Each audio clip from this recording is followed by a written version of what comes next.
Welcome to Nintendo Dads episode 460, recorded on January 11th, 2024. On tonight's episode, it's the episode you all have been waiting for, the predictions. What we did last year, what we predicted last year will be tallied, and we'll decide who gets the belt this year. And we talk about our predictions for 2024 to determine, hopefully, who will get it next year. So, Jesse, you know what to do.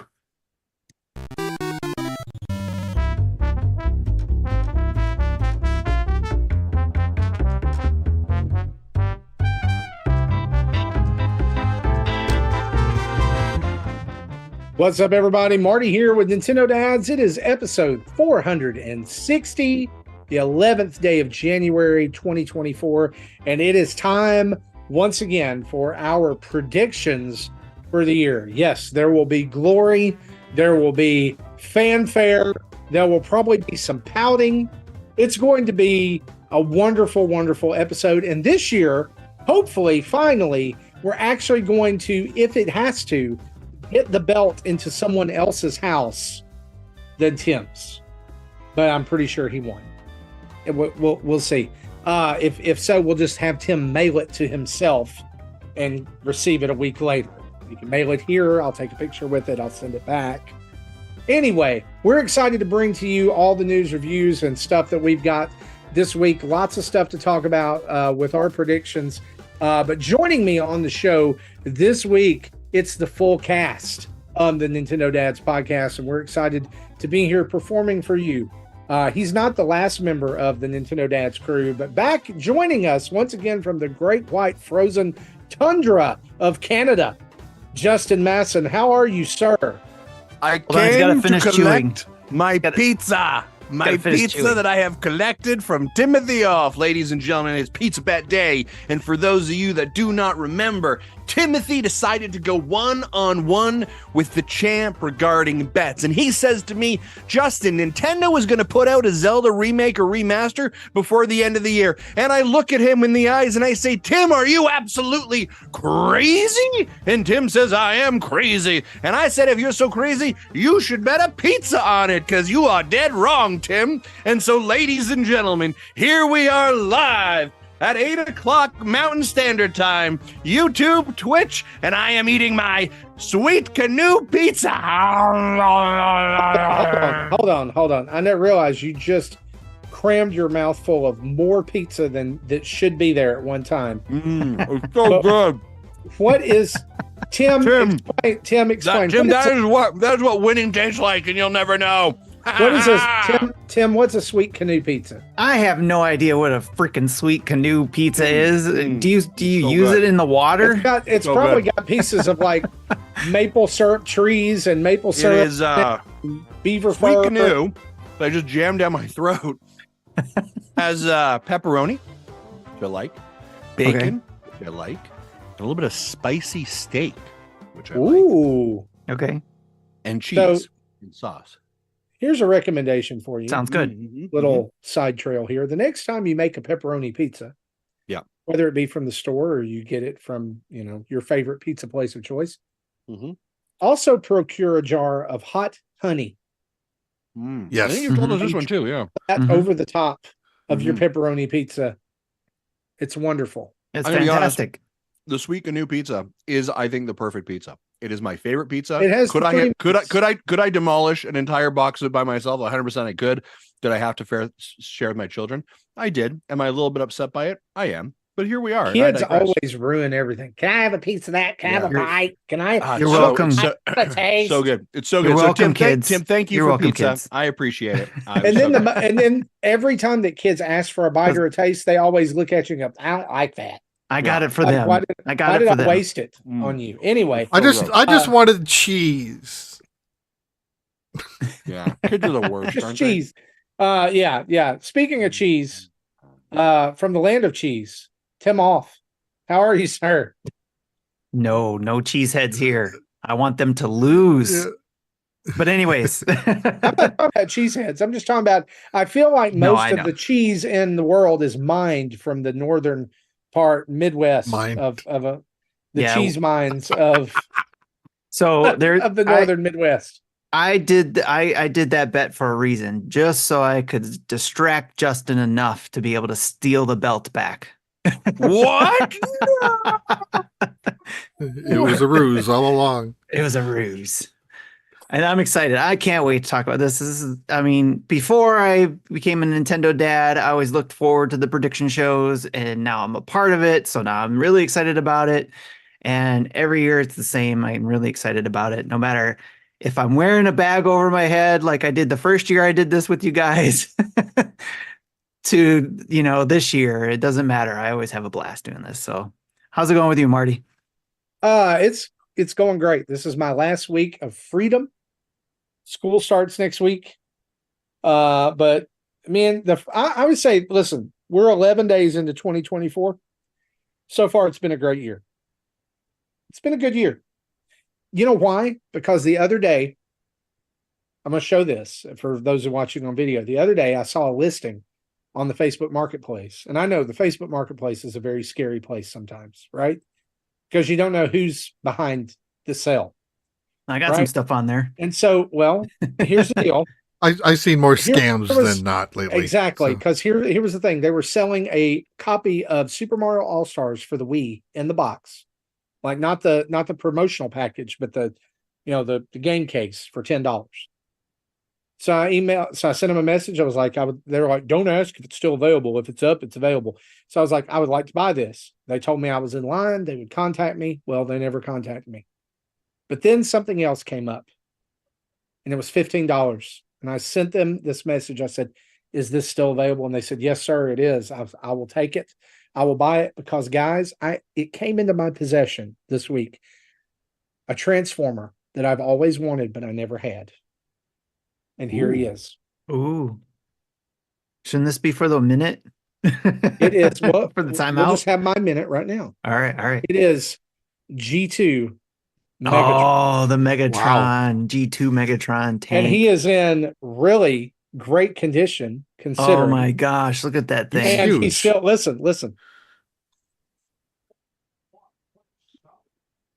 Oh yeah, there's something. He has all kinds of he has all kinds of okay. I kind of heard it. I don't know where his speaker is. But he says Megatron attack. And he, it's a very robotic voice. And I've noticed if you raise his hand here and you go, he has shooting sounds. I wanted this as a kid and never could find it in the stores. And now I have it for $15. Nice. $15, guys. And it's awesome. Clean. Like, it's a little dusty. I've got to take a Q-tip to it, and but it's going to be part of my collection. It's going to be. That is awesome. I always wanted G2 Megatron, and there you go.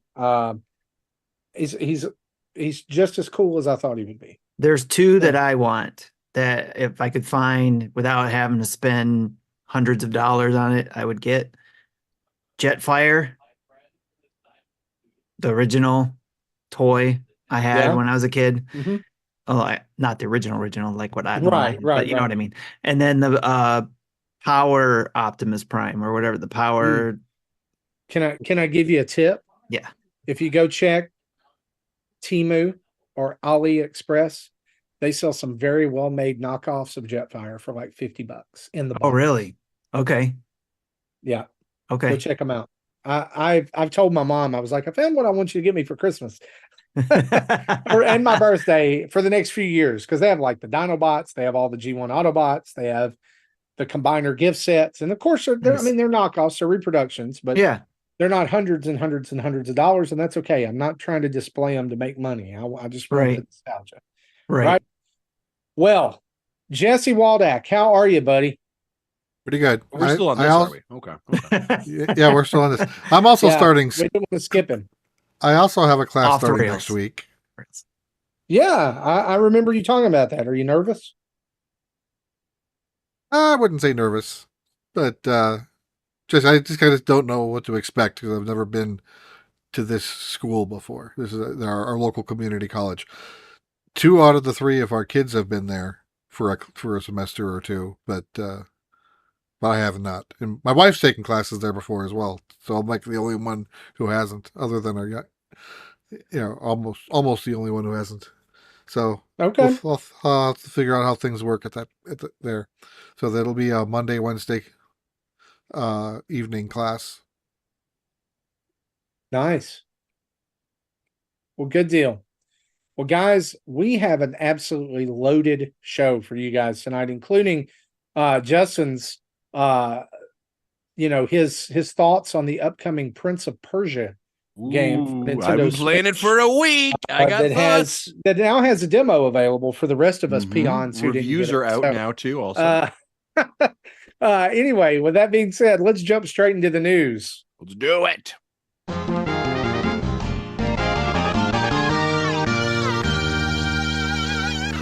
Of course, our news each and every week is brought to us by you guys over at patreon.com/Nintendo Dads, where for as little as $1 a month, you're able to join into the Discord server, get access to pre and post show audio at a higher tier, the full slate of channels at $5, and you can even become a Patreon producer. Yes, that means you get to be on the show. You get to bring your ideas to the show. And you also get to hang out with us for a full recording, which, hey, that's, you could see that as a perk or not. That's okay. That's okay. But anyway, it also depends on what part of the world you're in, because it also could be a torture because you have to get up in the middle. That's true. That's true. Like our good friend Dave, who shows up sometimes at ungodly hours for him, but he endures it because he loves us and we love him. And, we're thankful for all of our patron supporters over at patreon.com/Nintendo Dads. And we want to say a huge thanks to our newest supporter, Grouchy. Grouchy, thank you guys, or thank you for becoming a supporter of the show. And we hope you enjoy your time in the Discord and that we're not really weird and freak you out that you don't want to come back.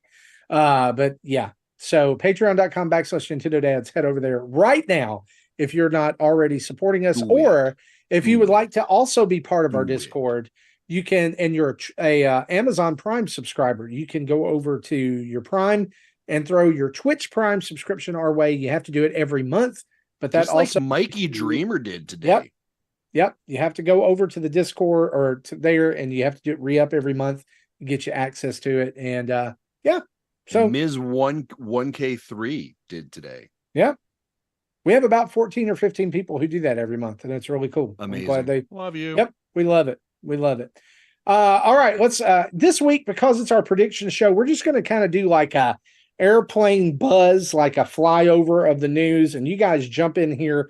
This is just some stuff that's circulating around out there this week that we thought were probably worth mentioning.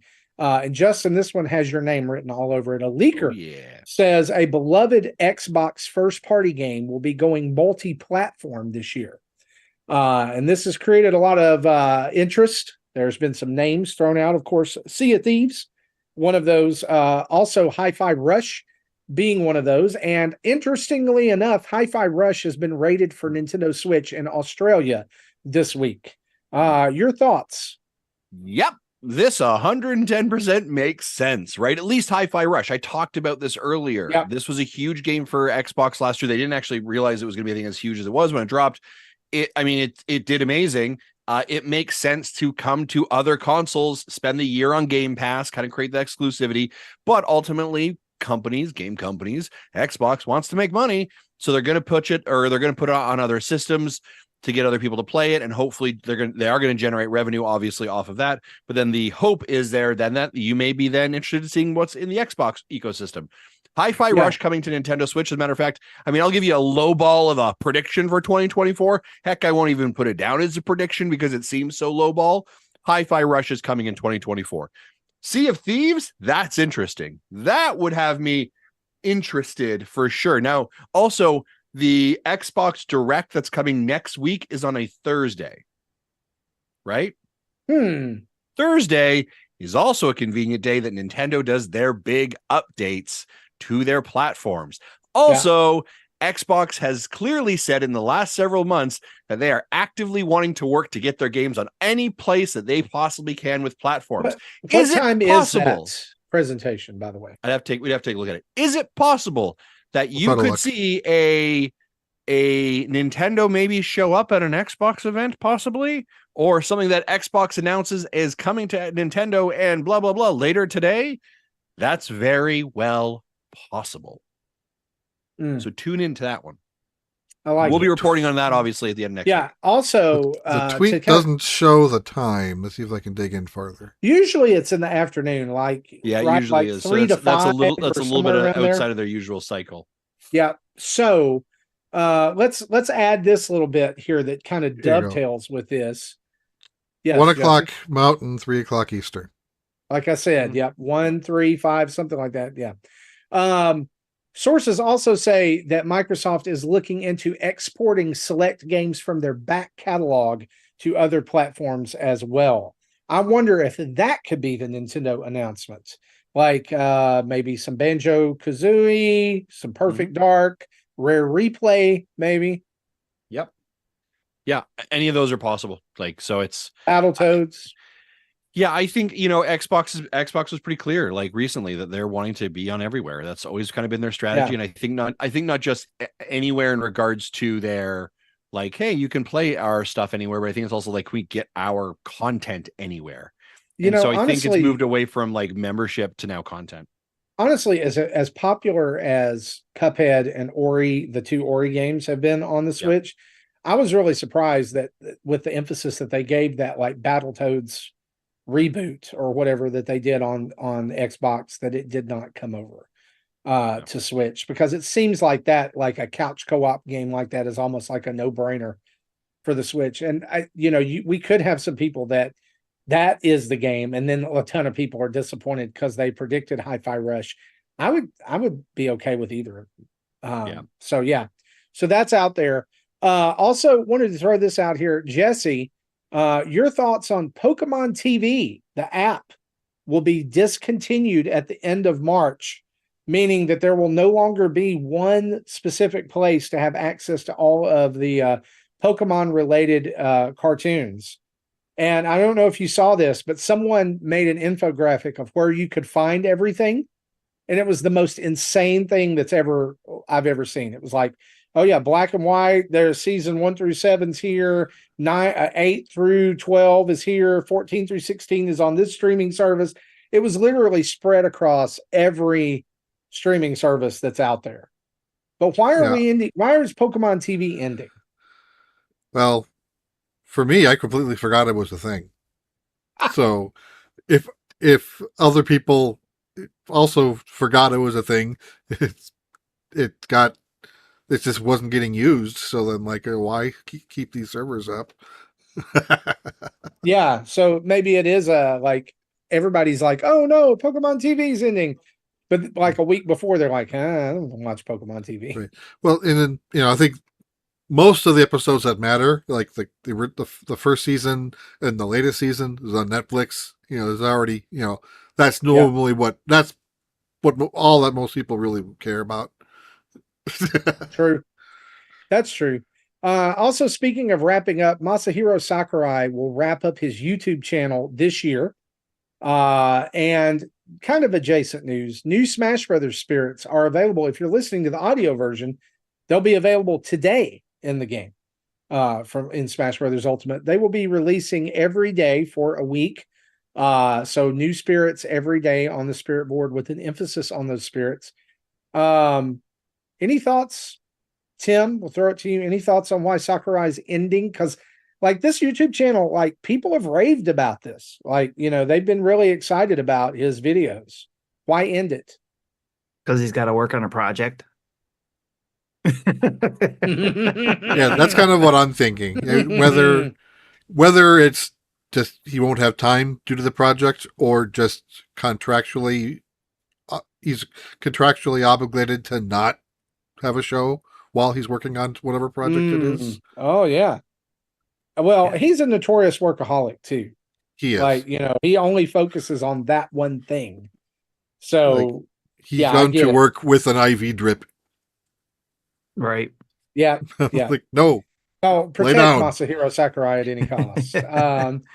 And speaking of Smash Brothers, interestingly enough, many people have noticed that many first-party Nintendo games are going out of print physically.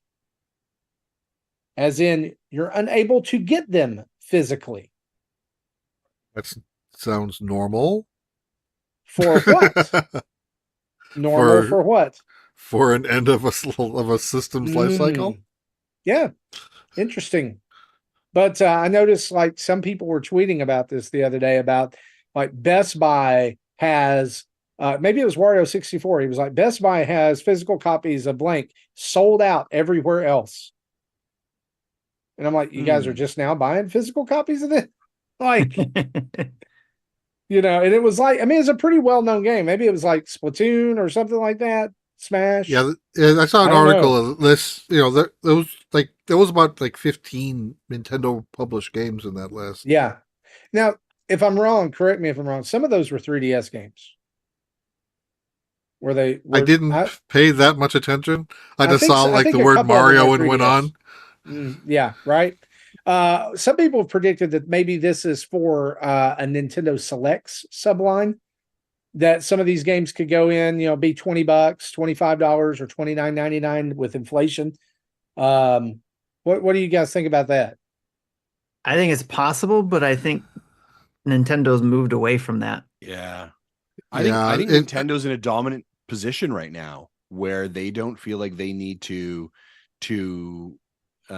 use the Select program to help people save money. To help people. Well, I think more like to get people to buy their games and get their IP out there. I don't think they need to. Yeah, it was more meaningful in the Wii era and the DS era, but it's not really needed now. They've sold, over 1 billion pieces of software on this thing over the 7 years. That's true. That's true. Good thoughts. One last little rumor I wanted to throw out here for you guys. Don't know if you saw this today. That some people were reporting that it's very possible that another company leaked the release date of the Switch successor. You guys remember the old Gameshark? Yeah. Oh, yes. Yes. The Gameshark, which was basically Game Genie. For those of you who didn't have a Game Genie, there was Gameshark. It's where you can you plug this thing into the system and it allows you to create cheat codes or put in codes to let you cheat. Gameshark has announced that they will relaunch their products this September. And in the press release published online, it said, Gameshark is relaunching September 2024 to coincide with the release of the Switch 2. Yeah, I think they're just Jason Schreier later that time reported that it was their statement was we believe that's when it will be releasing. That's what the PR guy says. Yeah. Yeah. Well, I heard that they did change it afterwards. Good Vibes Gaming did a video talking about this, and their opinion is they don't know anything. They may not know anything. I will say this. In fact, I'm still confused about what their new business model is. They're going by the name of AI Shark. AI Shark. And it's supposed to be like a way to get dynamic help hints in games. So, wouldn't the game have to have that engine installed? It's not something you can just do. Or you just download the file for that game from the internet and then you ask it different questions. I don't know. And it walks you through things. Decision seems fuzzy. Ball shake. Every time the game comes out, it's going to have it in its database, and then you ask it the question, and the AI will have played the game and learned it, and will help you. You ask a question, and a paperclip pops up on your screen, and it says, "It looks like you're asking for help with Super Mario." Looks like you're stuck in this dungeon. Do you need help? Speaking of AI, not in the notes, but I want to know if Justin found this. there was a section in the Prince of Persia game where whatever voiced character is voiced by Robo Jesse. by my original Robo Jesse voice. Really? Did they mean to do that, or was it a mistake? I think it was a mistake, and they plan on actually recording the lines. But you've got to go find it now and record it. Interesting. It'll be a Robo Jesse voice. I'll be honest. Robo Jesse got a job. Some of the scripts or some of the dialogue that have come in, I've just like a and like quickly gone through it. So I may have. The voice wasn't a human. It was like a stone idol something. Oh, okay. I'll find that. There you go. Okay, well, we'll move on from that. One last breaking news item here, announced tonight via Nintendo's official 8 p.m. tweets that they normally do. Golden Sun and Golden Sun: The Lost Age, both games coming to NSO Plus expansion pack subscribers on January 17th. That is next Thursday. And actually it's usually Wednesday. That's like it's released. That's the date Japan time, which means we'll have it Tuesday evening. Yeah, we'll get it Tuesday evening. So it'll technically be like 6 p.m. or 5 p.m. on January 17th, but officially out on January 18th. I played the original Golden Sun, never finished it because I don't finish games. But I'm looking forward to playing these again. There's a very unique take on RPGs, and I've never played this series, so I'm definitely going to give this one a look. You're in for a treat. It's good stuff. I think Jesse's going to have to stream it. A lot of people wanted these, so congrats. Just the thing that I'm worried about is, and I had this problem when I played the Final Fantasy Tactics on PS1, is whenever the camera did a shift, like horizontally, not vertically, or on that, it gave me motion sickness, so I couldn't play that game.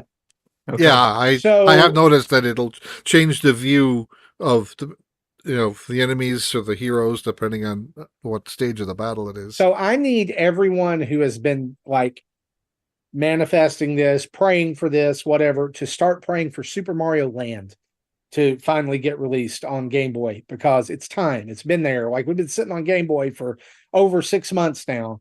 Come on. Where's the original Super Mario Land? And it's a game you can beat in an hour. And I think there's always been that rumor that there's gonna be like a Golden Sun remake for the Switch, right? That's sort of been something people have been asking for too. I think this sort of like shows there's not. Puts that to bed. Yeah, puts that to bed for sure. At least not on the current Switch. Bum bum bum. Maybe a sequel. There could be a new game, new Golden Sun.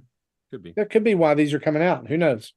Well, guys, those are news for this week. We're going to pause right here to take a ad break for our good friends over at Manscaped. Support of Nintendo Dads is brought to you by Manscaped. Cheers to the new year from your friends over at Manscaped, because your resolutions shouldn't be the only thing that are well kept. 2024 is a time for new heights, new opportunities, and a new look for your Times Square balls. Manscaped's Lawnmower 5.0 Ultra is every man's cheat code to look good, feel good, and turn the page on confidence this year. Whether you're looking to maintain a trim or go for that cleanly shaven look, this trimmer has you covered. Trusted by over 10 million men worldwide, now is the time to get your grip on your grooming with our exclusive offer. Head over to manscaped.com and use a code NINDADS, NINDADS, for 20% off and free shipping. Again, NINDADS, NINDADS, for 20% off and free shipping. Happy New Year, or happy new balls. Who knows? Big thanks to Manscaped for their continued support. We at Nintendo Dads HQ love Manscaped. We love all their products. We highly recommend you jump in and get grabbing them. Some folks, I'm going to go around the horn. Tim, what's your favorite product from Manscaped? Oh, the beard hedger. Beard hedge prower? Yep. Yeah, I love that thing, especially with the dial on it. I can trim it and get what I need to get in here, nice and on the sides. Yeah. Yeah. And that kit too, right, is pretty fantastic. You've got lots of lotions and The lotions. The lotions and the combs to make your beard feel nice. Yes. Jesse, what about you? What's your favorite product from Manscaped? I forget the name of it, but it's the newer, just more traditional razor. Oh, the handyman compact. Yes, I know. I haven't done it in a while, as you can see, but I'll normally take the beard trimmer at a slow sitting and get that down to a stubble, and then take the handyman and clean it up. Yeah, it's nice, right? It's quick, it's efficient, it's a nice tool for sure. Marty, what about yourself? I'll go away from the devices. Yeah, there's two that I really like. Number one is the shampoo and conditioner. And I would say the body wash too. I use all of those every day. Those are my go-to. They smell great. There's even a second scent of body wash now. I didn't know that until my last peak performance package or peak hygiene package replenishment. I got the new scent and it's wonderful. But the second one is I just call it ball cream. Sure. And it's like a liquid talcum powder. So anti-chafing, everything keeps your good bits flowing down there. Mm-hmm. And so as someone who, is out in the heat a lot during the summer because of summer camps and other things, that has been a lifesaver. Seriously. That peak hygiene program, I love it because I don't have to think about replenishing my stuff. It just comes in the mail in the right time. And I'm like, oh yeah, cool. I needed that. Yeah. So ladies and gentlemen, there you go. There are 3 different suggestions along with the Lawnmower 5.0 Ultra from the Nintendo dads themselves. We have approved, and big thanks to Manscaped for their continued support. So again, head over, check out that promo code NINDADS, NINDADS, for 20% off and free shipping. And hey, it helps us as well. So we greatly appreciate it. Hey, back to you.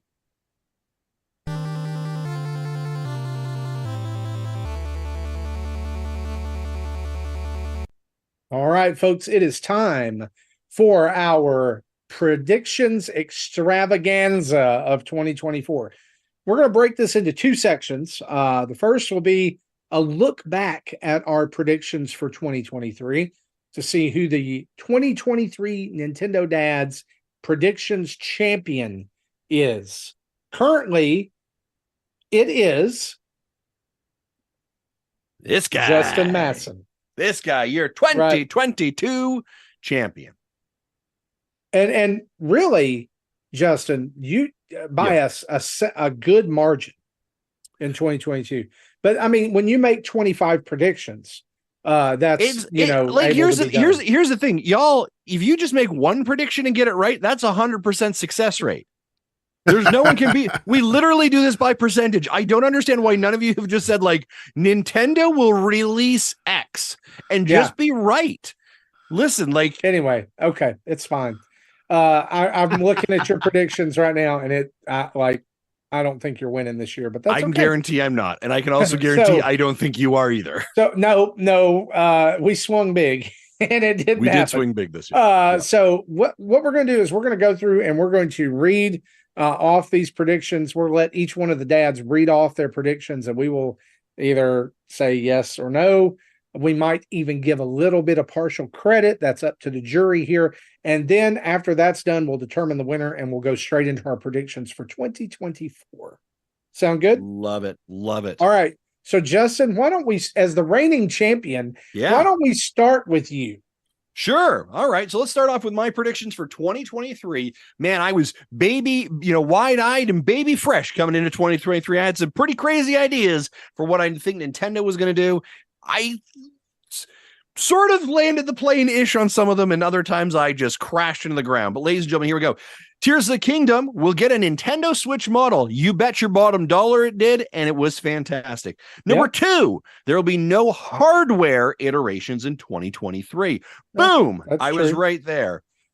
Metroid Prime 4 will be released in the last 4 months of 2023. Ouch, that was wrong. New Donkey Kong game in 2023. That was also wrong. If Metroid Prime Remake releases, it will be a digital only. Now, let me ask you this, folks.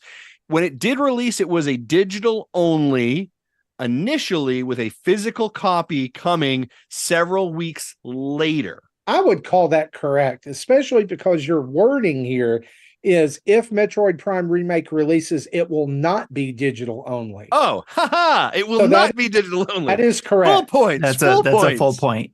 That's a full point. All right. Now I will give you that. I appreciate it. This is where the devil's in the detail got me in trouble. Because let me tell you, I could have been all right with this. Advanced Wars 1 and 2 will release in Q1 of 2023.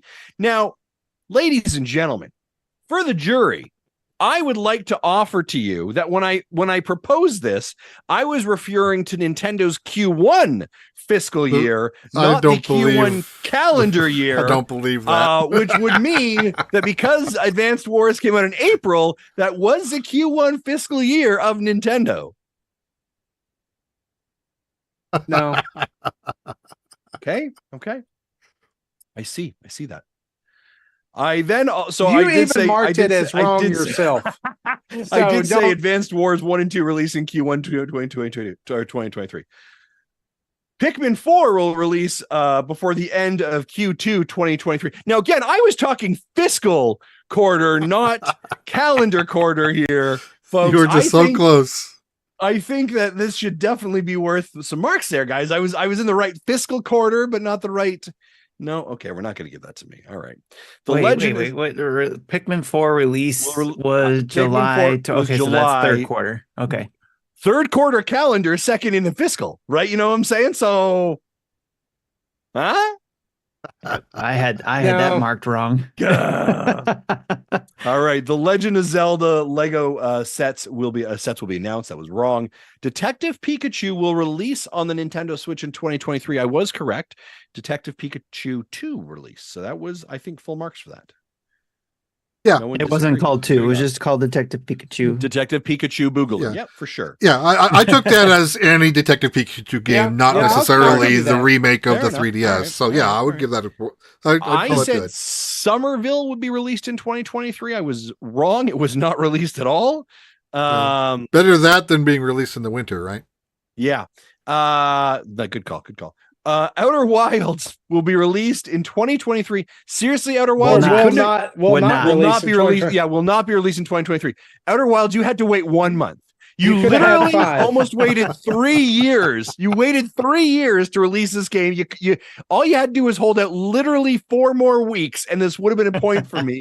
I'm even more angry at this company than I normally am. So no points there. Tears of the Kingdom direct blowout to announce DLC before the game launches. There was no DLC, so that's incorrect. And Marvel Snap will be coming to the Nintendo Switch in 2023. I was wrong for that as well, which gives me 4 correct, giving me a percentage of 30.77. I would say again to the jury, if we use the fiscal calendar, I think we'd be in a much better situation. I'm just saying. Okay, so let me say this before we go into our predictions of 2024. If you're making predictions like that for 2024, you need to be specific about which calendar they are at, because don't hate the player, hate the game, you know?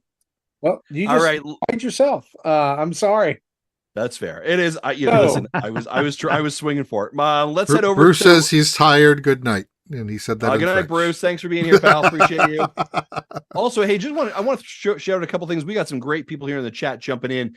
Okay, Bruce. I predict the spaghetti will stick to the wall. Just say it, Justin. Get out of here, you jerk. Bruce, I love it. Darth Pat Platypus, Cash Lush.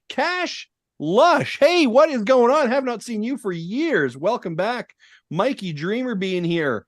Venom NYC, welcome. Great to see you again. Thank you for dropping by. I saw someone also make fun of the fact that I didn't have a beard earlier. Ninfrendo's in here. Baby Bear is in here. Ms. 1K3. Thank you so much, everyone, for jumping in, and just Polar Knights. I've heard he's awesome. The Miz. Yeah. Thank you so much for popping in with our chat and watching us live as this goes through. Let's sort over to Jesse. Let's go to you. Yeah, I was going to say Jesse. All right. I had probably the shortest list. The first one, Mario Brothers movie, will become the highest grossing animated movie of all time. Missed it by that much. Thank you, Frozen 2. The The next generation Nintendo console will be announced before the end of the year, but won't release this year. Nope, that didn't happen. Then in addition, retro systems people want in their online subscription will be part of the Switch Successor's online service when it releases. Hasn't happened yet, so no. More information will drop regarding Metroid Prime 4, but won't release this year. Nope. I'm going to give you like half marks for that. More information will drop, but won't release. I'll accept the half. It didn't release. Yeah, give him a half. Give him a half. Give him a half. Okay, and then the other one I also think is a half. I said Metroid Prime 1. Can we just see how kind I was about the wording there? Do you notice that? Like how, like Jesse, I knew the intention of what Jesse was saying. And so I understood what would be best for Jesse. Right. And I mean, that's the kind of team player I am here at Nintendo Dads. I mean, not going to let this one go. Not going to let this one go. Metroid ahead, Prime Jesse. 1 for Switch will get shadow dropped with the Prime 4 info. So if it wasn't for those last 4 sentences, I say half point. That's a half. Yeah. And then no additional retro systems will be added to NSO. So you point for that. And no Donkey Kong game in 2023. Point for that. Yeah. So that gives me 2 correct 2 halves for 3 out of 7. So that's 42.86%. What the? So I feel like we've got to look at how many predictions everybody made, because you can't make 5 predictions and get 3 of them correct and be like, I won. That's the way the game works. That's the way it's always worked. We've never set a rule. Okay. Don't hate the player. Hate the game. We'll let Jesse have it then. I mean, right now Jesse is number 1. Jesse is leading. Hey, Jesse, I don't think I'm keeping it. So who are you going to pass it to here? Let's pass it to Marty. Since we're all thinking Tim's going to be in the lead. Yeah, so let's go with Marty first. So prediction number 1: Mario Brothers movie will become the highest grossing animated movie of all time. Just missed it, just like Jesse. So that's wrong. Next generation Nintendo console will be announced before the end of the year, but won't release this year. That also was wrong. New Mario game to release with the movie. I think that's a half point. It didn't release with the movie. You know what? Listen, I'm kind. A new Mario game did release. Was it with the movie? No, but it was associated with the same year. So, I mean, out of the kindness of my heart, understanding what you meant by that prediction, I would give that to you. Others wouldn't, but I would. Thank you, benevolent Justin. Donkey Kong will get a new game in 2023. No. Metroid Prime 1 to get released in 2023. Yes. No additional retro system will be added to NSO. Yes. Nintendo will announce the next animated movie by the end of 2023. I really think I should get a half there, because they did announce a movie by the end of 2023. It's not animated, but I think it's a half. I'm good with the half. Come on, guys. My list is awful. I would let it slide because I knew the intention of what you meant by that. But I'm a nice person. Okay, thank you. Mario Kart DLC pack will include a Mario movie inspired stage. No. Super Nintendo Lego set, similar to the NES Lego set, will release this year. No. But I did get this one right. 2023 is the year of F-Zero's revival. If there is a shot in the dark that no one thought was happening, that was like, I would almost give you double points for that one. Like if we're doing next year, like ranking of likelihood, spiciness, like that is a 3 spice pepper. Like, gonna happen. Okay. Thank you. I appreciate that. The next one, AAA third-party support will dry up for the Switch in 2023. I would argue that in a way it has, but what evidence of the point do you have for that, sir? Well, I don't. I just want the half point. Don't. Because I would argue that, like, No, we've gotten some good. We've gotten some good. I mean, Outer Wilds has come out. Prince of Persia got announced in 2023. Hogwarts Legacy has come out and done really well. Batman Arkham Collection. Yeah, so I got that wrong. Borderlands 3. I got that wrong. I'll gladly take the L there. Tears of the Kingdom DLC will be available before the end of 2023. No, but I did also get this one right. Yes. Vampire Survivors will release on Switch in 2023. Thank you. Thank you. Very nicely done, Marty. Be awful, but that's okay because I made a lot of predictions and 7 wrong. Got for percentage. I want to see. This is Jesse's doing math right now. He's mathing. Wow, that's not 38.46. That puts, ladies and gentlemen, currently, as we go into the final prediction, let's talk about the scores coming in right now on third. I have a 30.77 percentage for being correct. Marty's coming in at 38.46. But right now at the top of the Nintendo Dads 2023 predictions pile, the heap, ladies and gentlemen, Jesse Waldack sitting at 42.83. Timothy Off is up next. Will it be enough to dethrone Jesse and that belt move from the freezing cold tundra all the way over to Barbecue Town? Let's find out. But now a word from our sponsor. This weekend, it'll still be freezing cold tundra here. Yeah. Just ask Miami. Let's pause for a word from our sponsor. Word from our sponsor. Ladies and gentlemen, word from our sponsor. 2 guys in a pizza place. The best pizza found in Lethbridge, Alberta. Why? Because they're award-winning since 2022. If you're thinking pizza and you're thinking Lethbridge, you need to be thinking 2 guys and a pizza place. Now, back to you.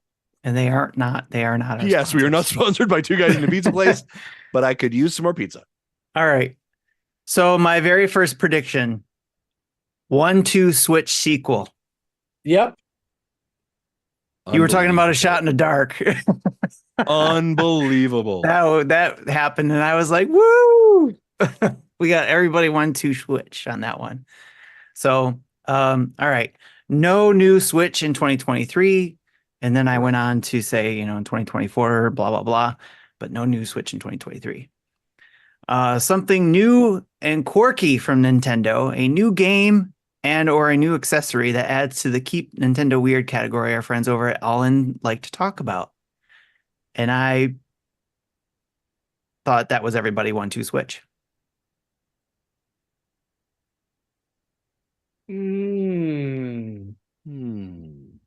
I said new game and or a new accessory. Okay. That was very quirky. That was very quirky. Right. Yeah, I'll let you have it. I can again. Now listen. I understand the meaning of what you're trying to say there. I understand what you're like, and I would do that, right? Because I respect you. Oh my gosh, that I would give you those points. But I mean, that's just me. Thank you. Right? Understand what you are interpreting as a statement that happened a year ago. Metroid Prime 4 teaser trailer drops in 2023 after Tears of the Kingdom releases. That was a nope. Really thought that was going to happen, but nope. We get another Metroid game, i.e. Prime or 3DS Samus Returns, possibly updated with Dread controls, blah, blah, blah. We got Prime. Nice so we job. got that. Donkey Kong game with Mario movie this year, Year of the Mario. No, we did not get that. But my next prediction, I said we get a new Mario 2D game, which we did get. Yep. So that was a point there. I also said Mario Paint for Switch. Didn't get that. Mario Hoops is our Mario sports game this year. And I said by Camelot, maybe. We did not get a sports game from Nintendo this year or 2023. A new Nintendogs game releases. Still didn't get that. Conduit comes to the Switch in 2023. Another crazy prediction that did not come true. That is such a deep cut, by the way. Conduit. Like, are you kidding me right now? Like, I remember Conduit from the Wii. Yes. But that is a serious deep cut, buddy. And then finally, like that's someone being like, you know what? I think we should call back the Yonoid. Right? The Yonoid needs a fresh return to the NES. Like, right. What are you doing? I'd play it. It was fantastic, the Yonoid. I would play. I was hoping. I guess I was trying to will this to existence, the Conduit. So because I liked the game, So, but anyways, last prediction, which carried over, I think, from the year before, was Game Boy games coming to NSO. Yep. And we He got got that. it. Ladies and gentlemen, the scores are in. The tally has been put forward. Jesse has pressed the buttons and made the percentages occur. Wish we had that calculating noise that they have on the game Ladies and shows. gentlemen, the 2023 predictions winner is you champion with 50% correct. Ladies and gentlemen, Timothy. Woo! Congratulations, Tim. Go grab the championship belt. He had it at He already had it. You He was ready. absolute clown. You had it at your feet. You were I ready. noticed it wasn't back there. I saw that too. I was like, I wonder where it is. There it is. Wow. Oh, I actually had it off screen because I wasn't the winner. So that's why it wasn't on the shelf for all year long. Okay. Wow. That's a good all right. Last year it was down. But now it's going back up. Tim, congratulations, 2023 predictions champion winner. You deserve it. Great. I mean, those were some great predictions. So going into our 2024 predictions here, before we do this, and having seen how the predictions fell out with certain wording, does anyone want to change anything before we're about to give our predictions? I don't think I have anything that specifies quarters, so I think I'm good with what I have. Justin? I don't understand why you have a problem with that. Again, I understood the intent of it. And I also can I say here, I advocated for each and every single one of you. I think I need a half a point. I mean, I would do that because I understood that. Every single one of you came begging to Justin about like, hey, what do you think I should do here? And what did I do? Yes, I believe. I understand. Hey, I'm just asking. I understand your intent, Tim. I understand your intent, Marty. But I'm talking about some Q2s, and I didn't say fiscal or calendar, and you're all up on me. Like you gotta grudge with me. All right. This is garbage. I'm gonna be honest with you. Consolation prize of being a two guys at a pizza place pizza only helps reduce the pain that I have. If two of those would have helped you beat Tim, I could see where you might have a gripe, but it would. Yeah, I don't think it would have. The numbers would not have. I don't. Although, like at this point, I'm just. Where is your score? No, that would have given you 6 out of 13 instead of Tim's 6 out of 12. So I would need another half point somewhere. You would have need point. Yeah. Well, can I squeeze a half point out here? Well, maybe you could do it in 2024. Here's how we're going to do our predictions. We're going to go and we are going to give them one at a time. Starting with, so this is our order: Justin, Tim, Jesse, me. So we'll just go around the horn here, one prediction at a time. And let's just say this: no commentary on the predictions. I don't think we've ever really discussed these predictions as we've given them. We've just made them and kind of reacted. Am I right?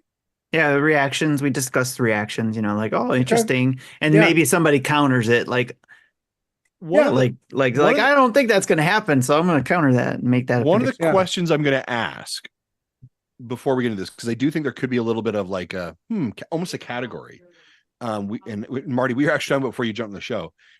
Do we all believe, and maybe this is, do we all believe that the Switch accessor will either be shown off or released in 2024? Because what I'm getting at is that we could actually do a prediction of like, what do we think the Switch 2 is actually going to be, right? Like, so someone could say, I don't believe it's going to be backwards compatible. I believe it is. I don't believe it's going to have Joy-Cons. I believe it is. So we could have a category specifically the hardware of the Switch 2 and software potentially, like Switch 2 category and then like software. Does that make sense? I will say that 4 of my predictions involve Switch 2. Okay. So I don't know that will work. Okay, cool. I was just thinking out loud, right? Maybe that is a pin for 2025. Well, I don't think it would work. I don't think it would work in 2025 because we have the Switch 2 by then. I'm saying that I like the different category idea. Got it. Okay. I like the also are we going to limit the number? Are we going to all have the same number of predictions this year? Because we talked about that last year. Yeah. A set number, right? I think there was a number of 10 floating around. Yeah, I said I could come up with 10. But I mean, look at me. I just pull stuff out of the air. I have 11 that I've written down, so I need to know if I need to cut one. Well, this is what I'm thinking. If we, again, I only have 5, so if we go to 10, I'm at a disadvantage, and that's my fault. But we also said, if Justin says something that I think, no, I don't think that's going to be, I can have the empty choice as my choice. So at the end of this, I still could have 7 or 8. But if we want to, if you say, Marty, you have 11, you can pick the 10 you want to be scoreable, and you can still mention your 11th. We'll add it to the notes. I'll put like a 9. I like that. And then you can still mention it. It just won't be scored next year. Okay. Fair. Sounds great. I've already struck through one of them, so I'm done. All right. So I know you guys kind of are on board with that, but I wanted to mention one last option. And that is that we do what we've been doing for the past 10 years. And this is the last year we do what we've been doing. And next year we'll have a new way of doing predictions. Which will be fighting to the death in an arena. Yes. Shirtless. Yes. Using do not entertain wrestling simulator. I'm actually gonna challenge us on something.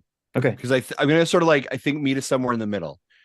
You can, for 2 of your predictions, call spicy. And if you get them right, they are worth 3 times the scoring. Does that make sense? But you can only use it twice. You can only use it twice. And we have to agree if it's spicy. Like, I can't be like, Switch 2's coming out. It's spicy. Like, it's got to be something like you're like it's a what? Like, Marty, your F-Zero revival, that would be an example of like spicy. Right? Because like that was no way was that going to happen. Right. And then sure enough. So it's got to be, we've all kind of got to agree, like, yeah, that's a wild card. So you can call it wild card, spicy, whatever you call it, but you only get 2 of them. Okay. So any number that we have, we go with that. Doesn't have to be 10. It can be Jesse's 5 and then whatever he counters. But only 10 count. And there's 2 spices. Correct. Okay. We go up to 10. Yep. So up to 10. And then we have to declare which one's spicy. If you want to go spicy. If we want to go spicy. Okay. Yeah, for sure. Hey, never mind. And then also we talked about this too, is because I can do this in our Discord, and anybody who's listening who isn't in our Discord and wants to be, this may push them into it. But we also talked about putting our predictions in the Discord and having the community vote on how spicy these are. I like that. I like that too. Oh yeah, I like it. And then we'll have a community winner, and then of course our own pointing winner, and then we can come up with we'll figure out the calculations in 2024. I guess I like it. Let's do that. Okay. Okay. Ladies and gentlemen, this is how the sausage is made at Nintendo Dads HQ. This is what we would normally call as a pre-production meeting that we decide to have live for you. Here we go. Guess what? Yeah. Why don't you give us your first prediction? My first prediction is going to be such a softball. The Switch 2 successor is going to be announced and released in 2024.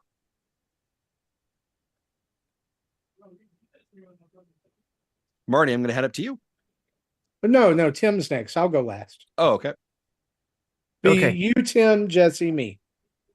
Okay. Gotcha. So starting at the bottom of the list, going up. Yep. All right. So we, Justin, since you started off with the successor, I will also, I'm going with, we're going to get a successor, but I'm going to add something to that. Okay. Because I figured that might be too easy, so I'm already trying to. Ooh, look at that! He's already like, "Hey, if you're coming for the belt, you got to come. You got to come, son." All right, so it will have. I don't know if this still may be softball. I don't know. We'll figure it out. It will have a new surprising gimmick feature no one is expecting. So yeah, it's Switch 2. We know all these things that we want out of it. But there's going to be something Nintendo about it, some sort of gimmick that they have that makes it different. Now, I got some examples of what that could be. The gimmick could be a second screen, possibly, or no screen at all. It is a controller Nintendo proprietary controller you attach to your phone. And it has this card slot and all that kind of stuff, but you use your phone as the screen. Just saying, these are examples. Or, although this is more than likely a possibility, a camera, but something special about that camera that, of course, Nintendo will want you to be able to do, like AR things again or something. I don't know. So John from Good Vibes Gaming did a kind of a joke video about several things he wants to see in the Switch successor, and like these are like all like one of them would be like you can put water in the Joy-Con and it can simulate hot cold. Yes. So silly things like that. Those are like the gimmicks of gimmicks. Yes. So yes, we all know we're what 80% sure we're gonna get a Switch successor, maybe even 99% sure. But I think there's going to be a gimmick to it. What that is, that's what I'm excited about. What is Nintendo's gimmick going to be? And that's what I'm excited about. That's my prediction. All right, Jesse, you're up. I have to switch to another tab to read that. So mine's a lot similar to Justin's, but I go into detail about like the week I think the announcement will happen. Ooh. So the Switch successor will be announced at the end of March 24, after Princess Peach Showtime releases and before the end of the fiscal year, which basically gives like a 1 week window. So that they don't want they don't want to interrupt their marketing push on Princess Peach by announcing the new system, but they want to make their investors happy. Interesting. Okay. So there's a reason behind my 1 week window. Okay. All right. Okay. Do you want to add any spice to that? Because that's very specific. I would call out a spice to that one if I was in your shoes. I was going to wait until the end to place my spices, but that definitely is a candidate. Oh, okay.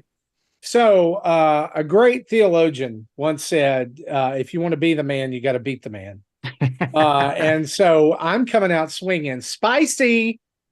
Ooh, nice. First prediction for 2024, Nintendo will offer a version of Switch 2 that does not have detachable Joy-Cons. Whoa. So like a Switch 2 Lite would qualify. Okay. So there's going to be a couple SKUs. Gotcha. That's what I think. Yep. That's what I predict. I don't know. Okay. All right. So Justin, back to you. Next softball. Nintendo Switch successor will be compatible with Nintendo Switch current cartridges. So will be backwards compatible. Backwards compatible cartridges. Not just digital, but cartridge. That is not to say also, by the way, that like the new Nintendo Switch will have the exact same cartridge, but what I'm saying is there will be a cartridge spot that will allow you to play. So what you're saying is kind of like the DS had the GBA port. Yeah, 100%. Or like the 3DS could play DS games, but the 3DS games had a little notch on the side notch that there, stuck out.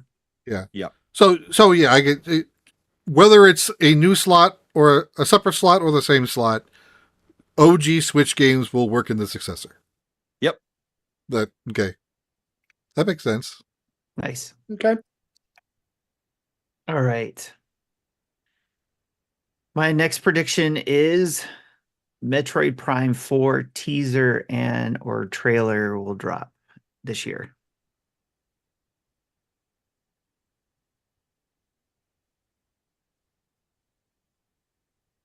Okay. Okay. All right. You're not going to spice that one up? I feel like that's a little spicy, Tim. No, the next one will be spicy. Oh, okay. Okay. So mine's still talking about Switch successor, and I go with what I think the release window and price will be. I say, well, The Switch successor will be released in the traditional mid-November slot at a retail price of $399.99. I want it to release outside of November so we can have its own rush before the holidays, but at this point, I don't think that's going to happen. I think it'll release in November. Just like the Wii, like the Wii did, etc. All right. Okay.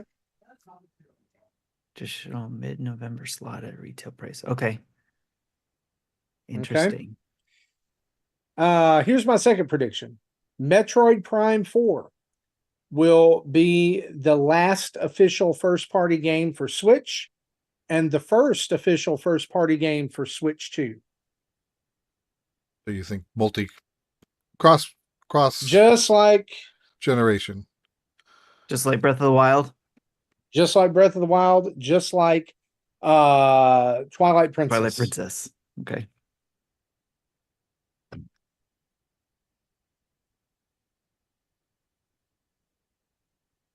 My turn. Your turn. Yes. Yep. I literally had my prediction, and then it just went right at my Are head. you making these up on the spot? You didn't write them down? These are all off the dome today, ladies and gentlemen. Oh my gosh. I didn't write them down at all. See what happens when you've been doing this for 10 Is years? this because you knew you were losing? Listen, you've been doing this. You and this for 10 years. I don't need to write them down. Boom. I just know what's up here. Like, how about this? Sorry. Is it spicy? Right? Is that what you're coughing? So spicy. Metroid Prime 2 remaster will be announced and released in 2023. In 2023? 2024. Shut your mouth. Do you have a specific quarter or just No, you need to declare? No, I do not. That's probably smart. All right. So mean. So I'm going along with my previous one. This is probably going to be spicy, and I kind of hope it's not true. But I have a feel. This is something in my gut feels like Metroid Prime 4 will not release in 2024. Wow. Okay. So that's spicy. I agree that's spicy. Okay. So that's why I was saying in the previous one, we'll get a trailer and teaser in 2024, and I separated them too, so that just in case it does release it, I'll probably still get a point at least for that trailer drop. So, but yes, I don't think it's going to drop in 2024, even with the system. All right. I said a new 3D Super Mario Brothers game will be announced with the Nintendo Switch successor. Okay.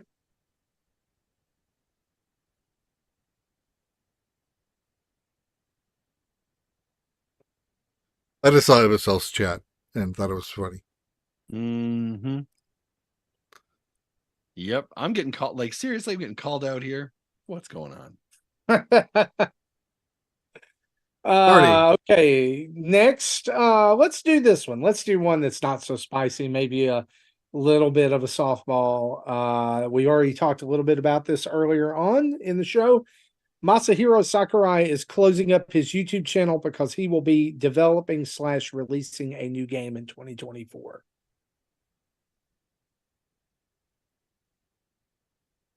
Okay.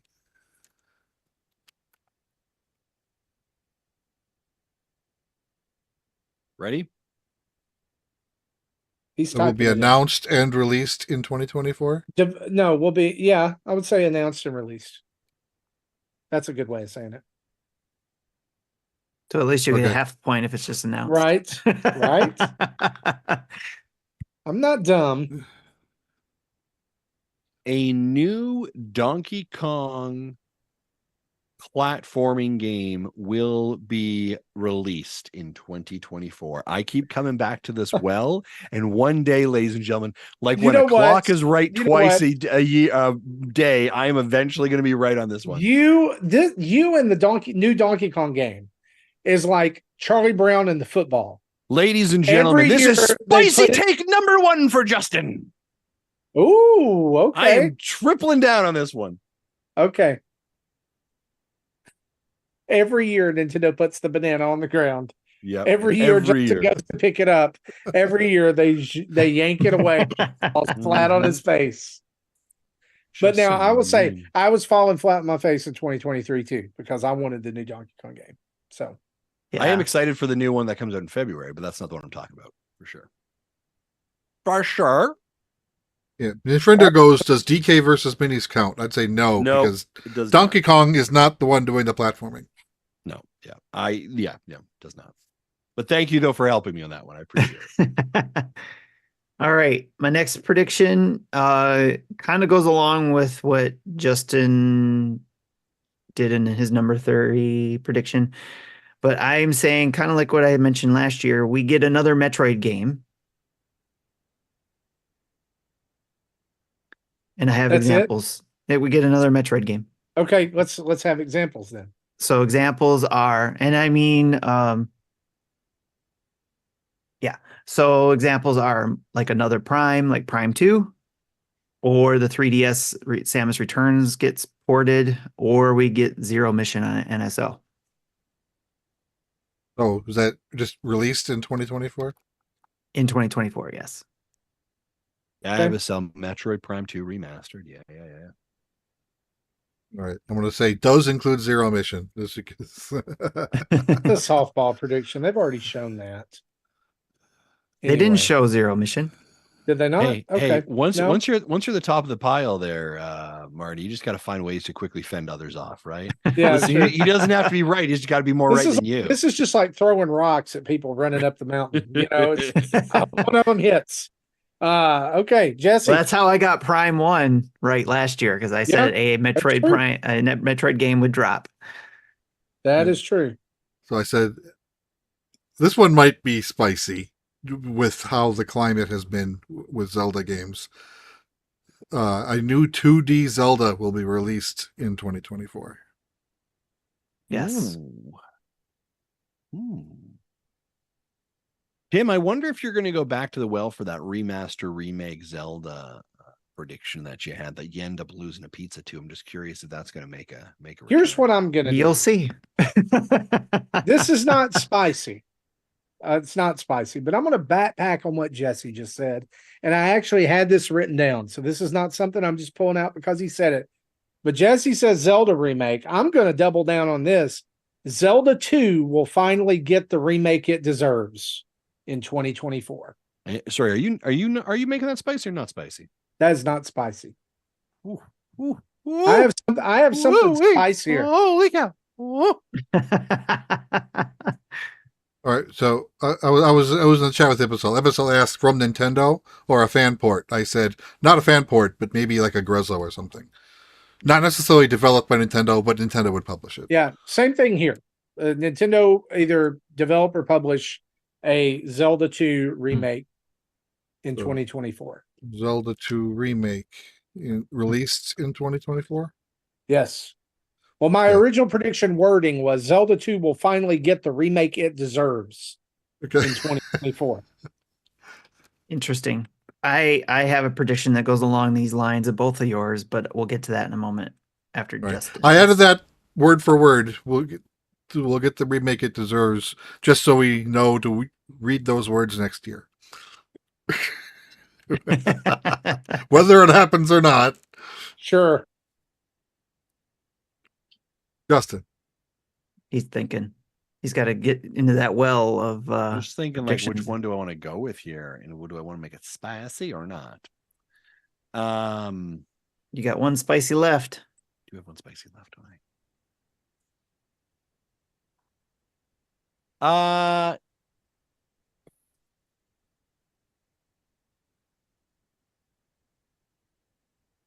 We will see a trailer for Metroid Prime 4 in 2024, but it will not release until 2025. It will also be cross-generational when it is announced. So it's a combination of mine and Marty's. Yep. Okay. Wait, well, trailer drops, but won't release in 2024. Yeah. Will be cross-generational. That makes sense. So Right. that's saying there will be a Switch version and a separate Switch 2 version. Yeah. Or at least enhanced in some way. Yeah. If it's not even if it's used off the same cart, it's enhanced. That would count. Yeah, there'll be some. Yeah, exactly right. All right, I'm going to paste this one in here, and you guys tell me if this qualifies or not, or if I need to change this, because I'm doing this a little bit differently, and I'm open to be told, no, Tim, you can't do this. You're hoping no? No, I'm saying I'm open to you guys telling me. I'll just tell you no right now. Because okay, go ahead. My prediction is at least one of these will happen. That's how I'm going with it. At least one. Okay, well, let's see. At least one of these things will happen. I think it depends on what these things are. Port with updates of Wind Waker or Twilight Princess, not both. Or new or remake remaster of Zelda 1 or 2, or maybe even a Link to the Past for the remakes. Or if a new 2D game, it is something from another developer like Capcom or an indie. Your statement here, Tim, is if anything Zelda happens, you get a point. No, my statement is that it's a port or a new / remake of the port is specific to Wind Waker or Twilight Princess, but not both, like people are predicting. So if both, then it's a no. That's correct.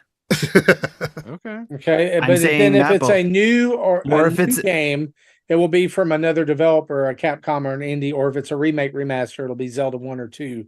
So or maybe even Link to the Past. So to get a full point in this, like Tim, is this two bets? Is this two predictions or one prediction? It's like one of these things will happen. At least one of these things will happen. Okay. Yeah, I think the fact that you are narrowing it down to specific games. Yeah. I'm okay with that. Yeah, I'm okay with that. It's specific to Wind Waker or Twilight Princess. So if both come out, I don't get a point. New or remake remaster of the earlier Zelda games. But if it's a new 2D game, it'll be something by another developer. If it's a 2D game by Nintendo, I don't get a point. Okay. All right. I'm okay with it. Okay. And we may have to come back to this for the recording. Yeah. I offer to the court what Mr. Timothy Olive said on November 11th, 2024, as evidence he did not know what he was talking about. You guys said I can get all the points. What are you guys talking about? I got 3 points for this. What are you talking about? I think we should actually bring in next time like an impartial third-party judge to really where we can actually argue our cases. Because again, fiscal and calendar are different. Listen, I got it. You ready for this? Stop. Pause. Next year's predictions are judged by our Patreon producers who are all on one show. Wow. Interesting. Okay. Mark it down. Be a scheduling nightmare, but we can try scheduling nightmare. Like a trial, like a jail. Supreme Court of Patreon producers. Supreme. We all know how busy Jacqueline is. We don't have to be on. We could do it via we can give them a survey. Yeah, we can give them, remind them what they are like a week in advance, and then give them time to respond. Okay. And then if there is a clash in answers, then we go. Is involve the Patreon producers some way in this. That's good. But we also have to remember, actually, we may not need that either. Because the community is going to be voting on these. That's true. And that might be the tiebreaker. I do like a panel of our producers who are like, "You are guilty of poor guessing." Yes, we'll work on that. Producers, if you're listening, you let us know. Yeah. All right, Jesse. We're cutting into your prediction. Go for it. Pokemon's annual game will be a remake of Gen 5, Pokemon Black and Pokemon White. You all bust my balls for Water is Wet, but come on. That's a no-brainer. No, it's not. It's what's the no-brainer is that Pokemon will have a remake. And nothing else. That Pokemon will have an annual game. That it's a remake and they step, trying to do something new or something because they've gotten trashed. Yes, they could give us another Legends game. Then I don't get the point. They could make Let's Go Johto like we've joked for the last 4 years. I wouldn't get the point. I specifically narrowed it down, which I actually don't think will happen because Gen 4 wasn't all that long ago. But I think that's the best choice I could make. I actually didn't care that much, but I loved Pokemon. Just seeing what happened. I literally kind of zoned out after everyone's like, no. I was like, all right, whatever. Okay, let's see. I'm trying to decide, do I want to do my second spicy now or I'm going to save it for the end because there's two that I think could be spicy and I'll just, anyway, here's one. I'm doing this one for my son. All right. But I really do think it's going to happen. Pizza Tower will launch on Nintendo Switch in 2024.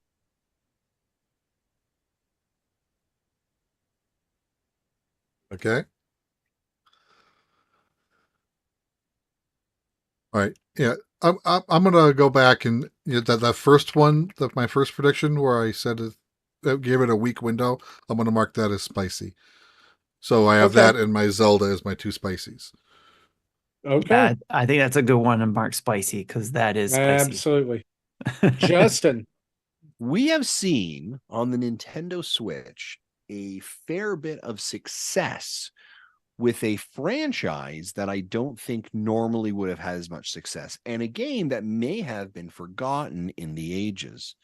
Xenoblade Chronicles has seen a lot of success on the Nintendo Switch with Xenoblade Chronicles 2, 3, the appropriate DLC, and the definitive edition Xenoblade. There is a game lost in the Wii U archives of Xenoblade, which is Xenoblade X. Are you looking at my list, Justin?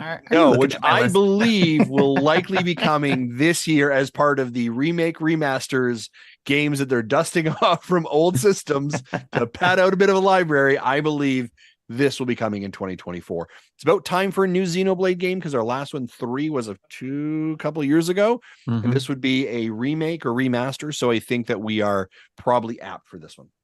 Announced and released? Yeah, 100%.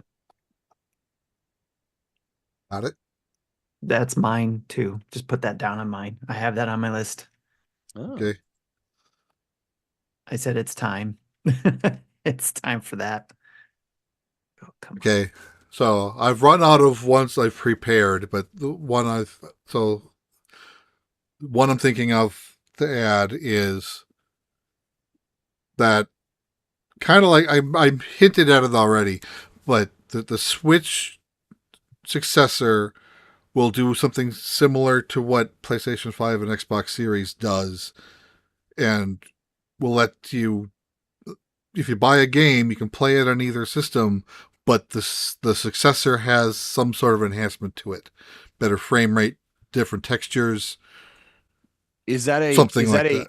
So let me ask this question: is that like a paid for advancement? So if I have Tears of the Kingdom on regular Switch, and I'd say that would be up to the publishers. Okay. I can see it being something like they're doing with Last of Us 2 remastered, where it's like, you can upgrade it to the PS5 version for $10. Yeah. I think, like earlier on in the generation, like when, so there was a number of PS5 games that did that with PS4, but that was just a free. But you install this on PS5 and it is better in some way. That was free. Some games charge $10. Again, that's up to the publisher to determine if they want to give that away or have it as an eShop item.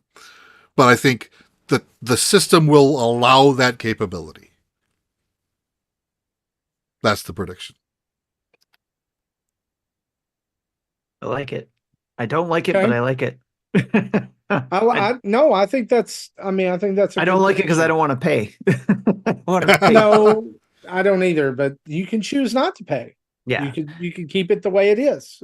So there you go. Let me go with another one that I think is simple.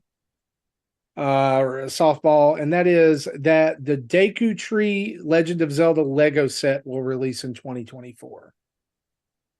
And I have backing for that, in that though that was shown in a leak where the Lego Rivendell set was shown, and that set has since been released and was exactly like it was pictured in that leak. So I think we're going to see that in 2024. Inside knowledge there. Right. I just wanted to go back to mine. I just wanted to say how I worded it to make sure everyone is clear to everybody. The Switch successor will have the ability to allow games playable on an OG Switch to be enhanced in some way without having to completely buy the new copy of the game. Okay. I'm going to go, bro. I'm going to go for spice in this. I don't know if this is going to be my spicy one, but ladies and gentlemen, Final Fantasy VII Remastered will be coming to the new Nintendo Switch console within 2024. Released to the successor or to any? Released to the successor. And to be clear, you're not talking about Rebirth. You're talking about the original. Correct. Will that be? Wait, sorry, no. I'm talking about whatever. No, he's talking about the remastered. Remastered. Yeah, right. No. There's two. There's the remake came out, and then the second part of it, Rebirth, comes out this year. Oh, not at Rebirth. The end of February. No, Rebirth is the second part. That's what I'm talking about. So which part does he mean? First part. He means the first part, but eventually I'm guessing Rebirth would come to the successor too. Yeah, eventually. Yeah, I took that as only the 2020 game. Yeah. I know. I'm making him clarify it. Okay. Got it. Listen, the trial will occur next year, all right? I just don't want to hear the whining in 2025. In 2025. I don't want to do it. I'm just messing with you. All right, Tim. All right. 2024 celebrates a video game's 30th anniversary. So I am going to say this is my spicy. Earthbound celebrates 30 years, and we get Mother 3 localization. Whoa. Whoa. Ladies, you realize I've been making Mother 3 predictions since Roundtable. Yep. Just comes. We all have our games that come around that go every year. And eventually we hope to be right. Yep. So okay, got it. That's Mecha Dragon says he should automatically win if that happens. Okay, I can't think of anything right now, but if I think of something, I'll loop back. So right now I've got 6 out of my 10. So, so Marty, you're number 7. All right. Well, here we go. I'm going to swing here. It's not spicy. We will hear about the Mario movie sequel in 2024. In what way? Okay. Not just rumors or anything. Right. Like a trailer, like a poster, like a maybe like a first image, and hey, we're shooting for blank. Nintendo will acknowledge its existence. Yeah, kind of like we heard about the Zelda movie this year. Hey, Miyamoto here. Just to let you know, we have begun production on the Mario movie sequel. Okay. But thank you for making me clarify. Appreciate Yeah, it. like I think So- it's like could be anything, right? Like So what do you think? I have this in the notes. If you want me to reword it, let me know. Nintendo will state that a Mario movie sequel is in the works. Yes. 3 games that would have been referred to as Xbox exclusives will be coming to the a Nintendo console in 2024. 3 games that were previously Xbox exclusives Correct. to be released on a Switch, on a Nintendo console. On a Nintendo console in 2024.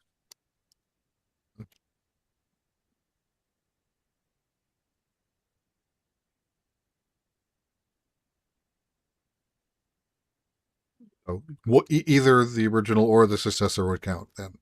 Correct. Yeah. Okay. I sort of had like a super spicy that sort of just, I thought I'm going to develop that into that one prediction.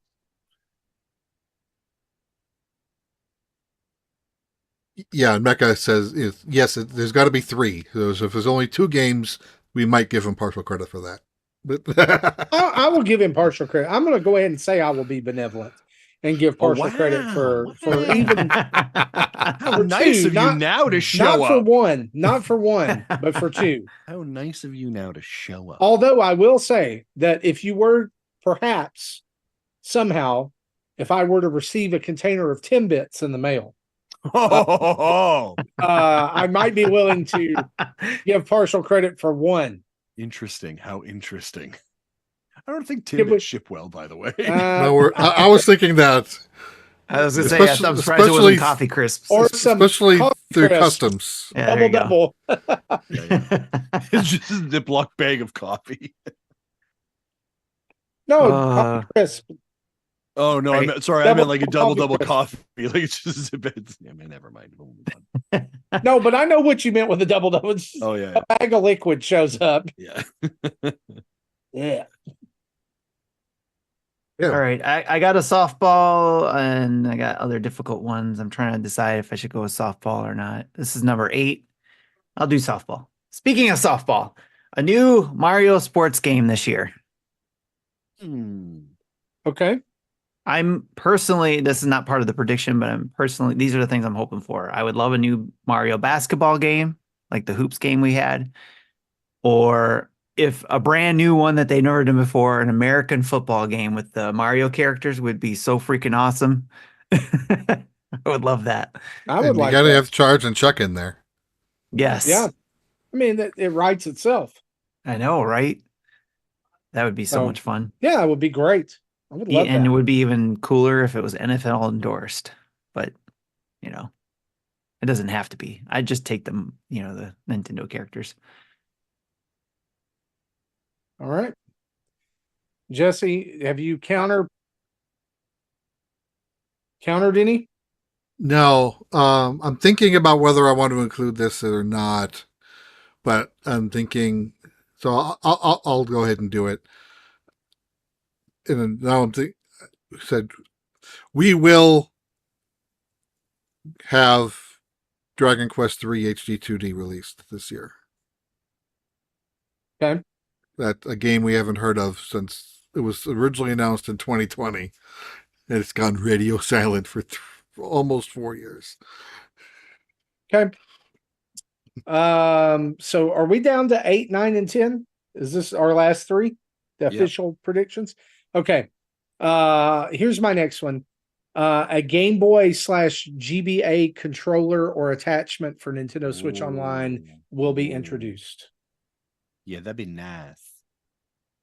GBA controller? Game Boy / GBA. Because I feel like if they did it, they would have to do one that would do both, right? Yeah. So it'd probably be lean more toward GBA, but maybe GPA form factor with Game Boy colors. Who knows?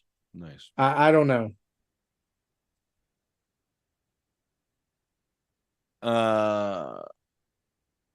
It's time. It's Mario Party time in 2024. A new Mario Party arrives on the Nintendo console. Play with Mario and all of his friends. 15 different colors of Toad. Exactly. That's the subtitle. Mario Party, 15 different colors of Toad. Mario Party. How many times do you need to buy this game till you recognize you're just always going to buy this game? To release this year? Yeah. Okay. Okay. Tim. Okay. The next one, we're on number 9, right? Okay. What do I want to use?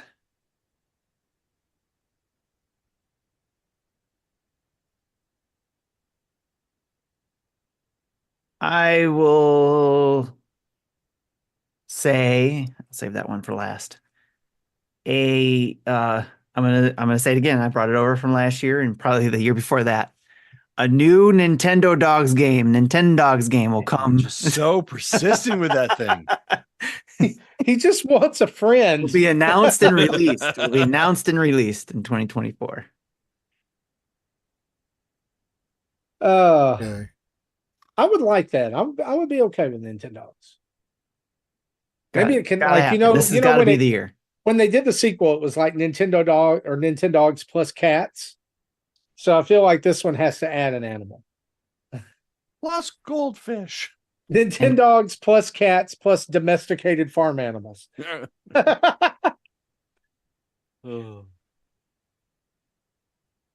Okay. I just thought of one that won't happen, but better to say something than leave it blank, right? Just do it. Similar to Atari 50, there will be a collection of Intellivision games released. Nice. While he's typing that out, I added the caveat to my Nintendogs game that if it doesn't happen, I won't predict it anymore. Ooh. That's when it'll get made. And that's when it will get made, yes. 2025. My next prediction is this. The remaking of Karateka will... No. No. Here's the next one. I'm trying to decide if I want to go spicy now or if I want to wait. I feel like everybody's waiting for their spicy. You can always change it later if you do. Yeah, at the end we're gonna make any final corrections or spiciness corrections we want. Nope, I'm going spicy right now. Here it is. Spicy. Microsoft will be on board as a day one supporter of Switch 2. Say that again. Microsoft will be on board as a day one supporter of Switch 2. Are you gonna like add Game Switch Pass successor? No, I'm not talking Game Pass. I'm talking about game. They will have a game announced at the announcement. That will be a big deal, like Microsoft Studios or one of their properties. Now we've been saying Switch successor through all of our things. Do we want to? Are you saying Switch 2? I'm not.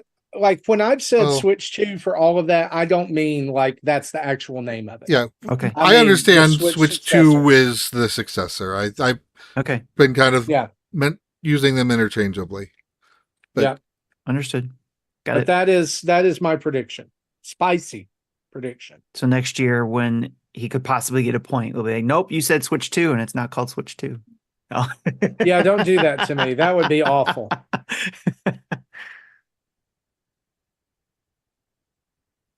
He's thinking hard. 10. He's thinking hard. This is number 10. I've got 2.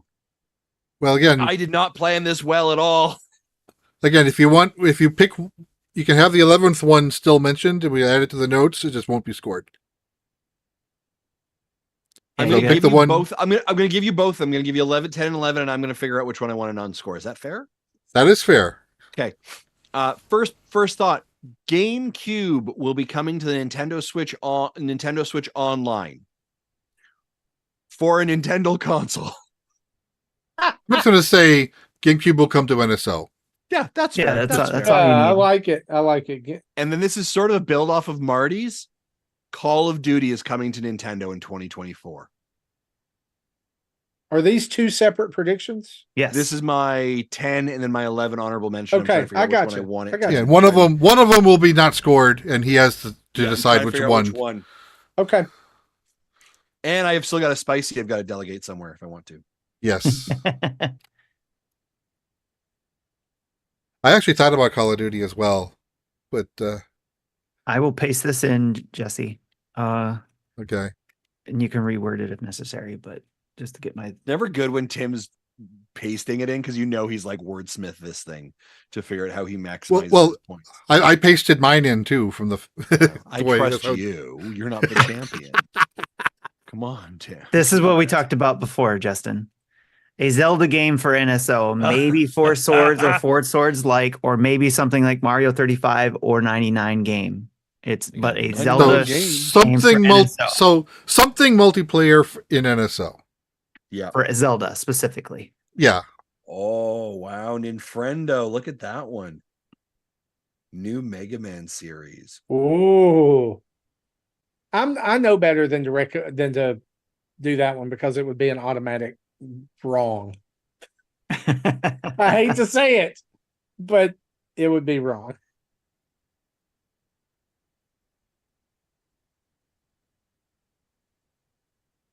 Whose turn is it? It is mine. Or Jesse's. But Jesse, take the Call of Duty. I'll take Call of Duty. Okay. Yeah. Look, you have 10 predictions. Well, mine was there you go, buddy. No, I'm saying he has 10 predictions now. This is 9. If I think of another one before the end of the show, then I'll have 10. Maybe he'll find a counter. I'll give you one. Somerville is coming to Nintendo Switch in 2024. I don't even know what Somerville is. I got it on the Xbox. I got a hot one for you, Jesse. Star Wars Fallen or Jedi Survivor or Fallen, whatever it is, coming to Nintendo. That's Outlaws. The first one. Yeah, the first one. Yeah, Fallen Order. Ninfrendo says Call of Booty with Leisure Suit Larry. Nice. Oh my gosh. All right. Here's my last one. Here's my last one. And some people may end up saying that this should have been my spicy one. But here we go. Nintendo will finally embrace traditional online chat and systems with the Switch successor. Wow. Wait, say that again? Nintendo will finally embrace traditional online chat and systems with the Switch successor. Okay. All right, I have a 10. Hey. Nintendo will not. No. The Switch successor will have some sort of achievement trophy integration. Ooh, there you go. Yeah. Is that oh, you've used your spices, haven't you? Did I need to go ahead and give my my non-scoring predictions? Yeah, we'll come back around to that. I made a spot for that. Okay, well Justin did his. Justin has his. Did you have any other? No, those are my 10 scoring predictions. Yes. No, I mean, I didn't know if Justin had any other non-scoring ones that he wanted to add. I'm going to say Somerville is coming to Nintendo Switch 2024. The crap. Actually, I have a couple. Nintendo Switch, Somerville, and I'm going to say Star Fox. Ooh. Gonna be kicking yourself when these come true. Right. Have you decided on if you want the Call of Duty or the GameCube to be on? I'm gonna leave GameCube for the NSO. And I have used my second spicy hot take for the Final Fantasy VII coming to the Nintendo Switch successor. Yeah, okay. your two spicies are the DK platformer and Final Fantasy VII. Yeah. All right. Your Call of Duty is in the not counted, right? Yeah. Okay. I have 4 that'll go not counted that I had as backups just in case, but I decided these will be 4. A new Nintendo store location opens in the United States, not in a theme park. Interesting. How there isn't one in Seattle blows my mind. Like being in that, like near Redmond, like in Washington, like it just doesn't. It's just weird. Yeah, like I can't believe there's not. Well, and I would say to that too, why like there's not one in California. Like Yeah. you would think that would be like logical. Okay, this is a carryover. Yep. Conduit Remastered. Or devs who created Conduit game will have a new game. I love it. You're just like exercising that thing to happen. Hey, It's like, gonna come happen. on, come on. The third one I have is Baldur's Gate 3 is announced as a new Switch successor title. Okay. And then the fourth one is Silk Song drops this year. Oh my, how did none of us say that? I see, like yeah. You're not gonna score that one? That's a spicy take. That is a spicy take for sure. But you guys keep looking, and like I said, at the end we'll have any final changes we want to make and all that kind of stuff. I'll think about it. But okay, I did have it on my predictions. I want to move one of my spice, taking it off of the Zelda game and putting it on to the achievements and trophies. Hey, all right, that's all good right. call. Hey, I That's a like good it. call. I like it. Good Okay. call. Do you have any not counted predictions?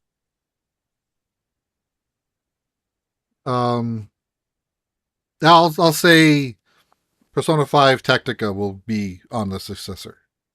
Okay. No, not that game. That game's already on the Switch. The Persona 3 remake. Remaster. That's the one I'm thinking of. I need to look up the name of that game, but that's what I'm thinking Reload. Reload. Yeah, Persona 3 Reload. Okay. I have two for the not counted predictions. I'll go with the first one. This one first for obvious reasons because it's already been said, but it was already in my list. Is that Mother 3 will finally release to American audiences. And then do you think, can I ask you just a general question? This isn't even actually about like the detail of your prediction because this is unscored. Do you think that's going to be like a cartridge, like its own game, or is it coming to like one of the NSO platforms? I think at this point that we're more likely to get a remade version of it than we are. I don't see this coming to NSO. If they're going to give it to us, they're going to charge us for it. Yeah. Whether it's $15, just a direct port, similar like they did with Virtual Console, or the remake for $50-$60. Yeah. They could just bring it over as is, and you have to translate yourself. I actually wrote an April Fool's article back in the VG Tribune days where I said, Google Translate at the screen. Yeah.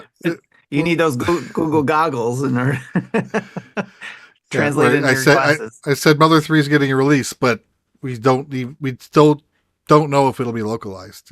Right. Yeah.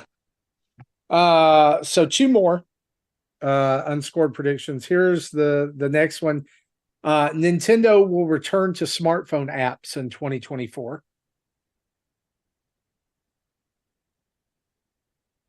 And by that I mean games, not like a service app.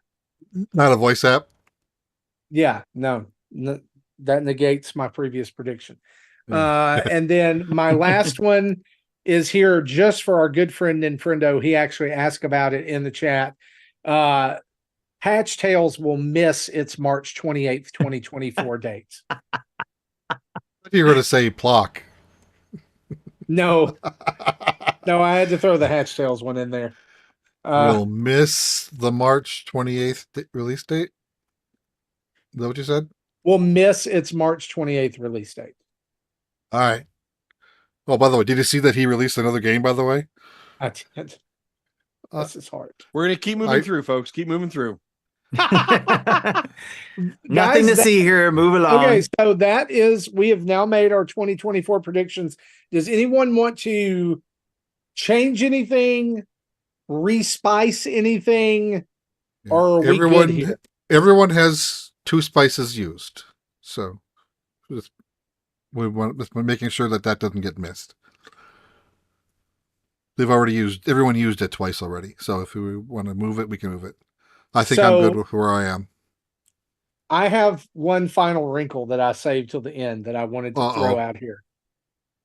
And it would only be contingent on you guys' approval.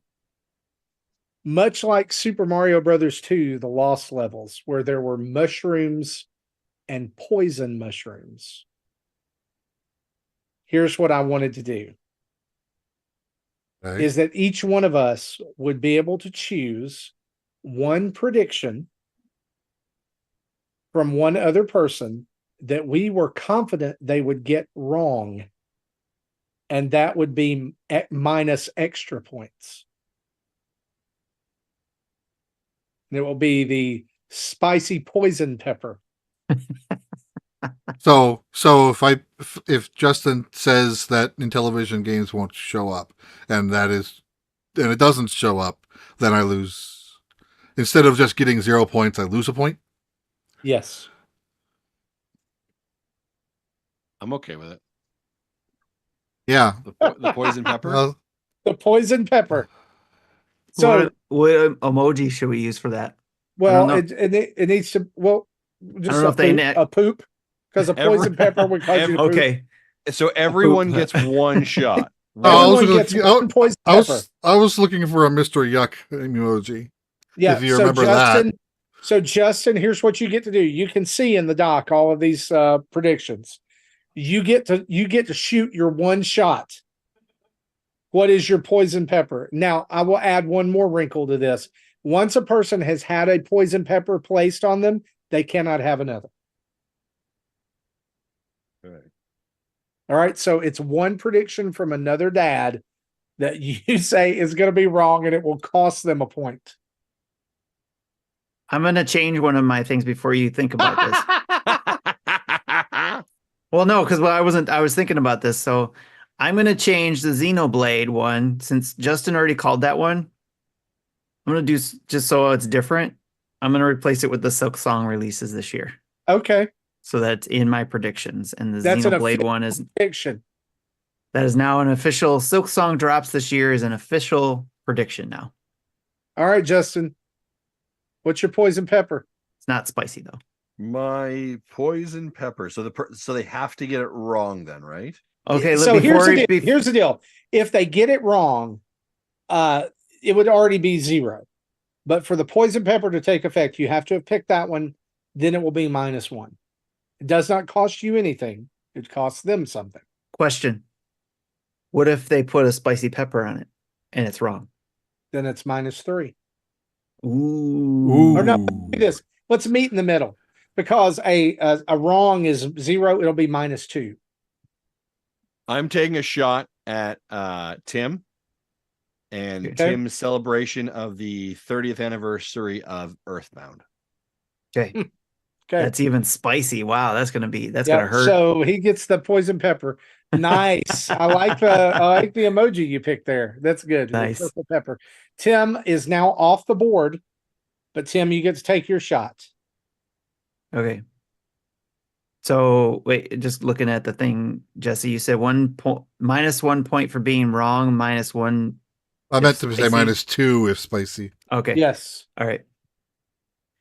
All right. So now you guys want me to pick somebody to. It's either got to be me or Jesse or Justin. Okay.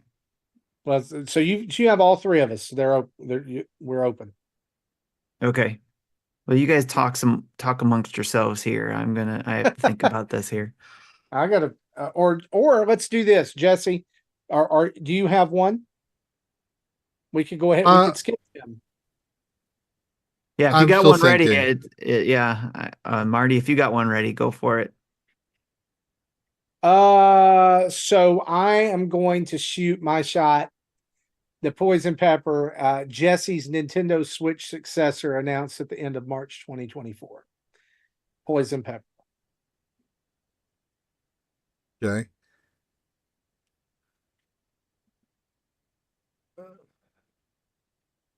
So I know which one I want to pick for Justin and Marty. So Tim, if you know where you want to go, I'll go with the other one. Okay. Are you still thinking?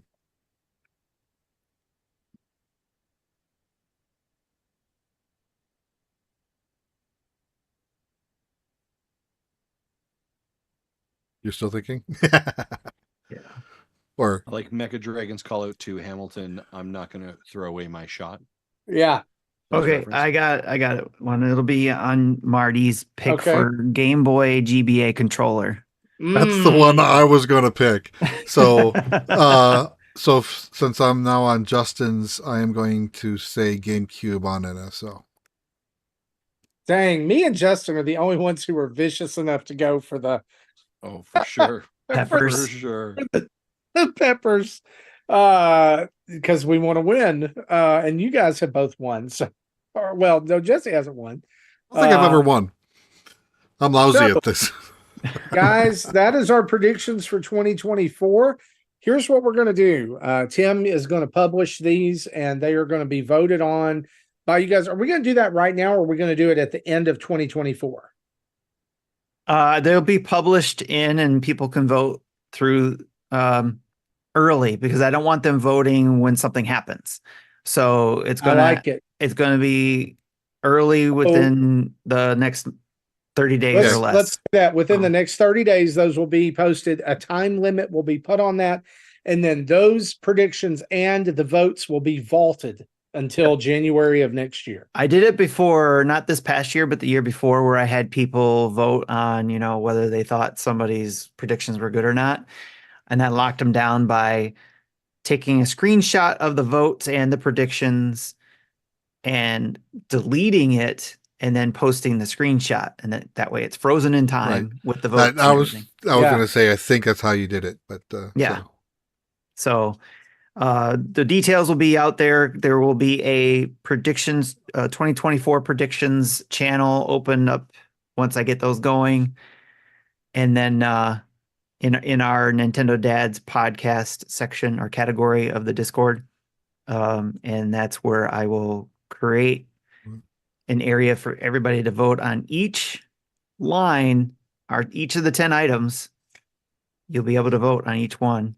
And then I didn't think that this would take over an hour to do this, but yeah, we're going to have to rush through our what we've been playing. You have never been in a Nintendo Dad's podcast then. Well, so those will be in our thing. Now let me propose something for what we've been playing. I know we skipped it last week. And if we do skip it this week, it will give us an opportunity to concentrate on what we've been playing next week, which will probably be something slow. It'll be a slow week. I think so. I think because Prince of Persia hasn't come out yet. I think the only thing is that can I just talk about a little bit of Prince Persia? No. Since the embargo dropped, and it'd be good for us. Yeah, so here's what we're going to do. Jesse, play the what we've been playing bumper.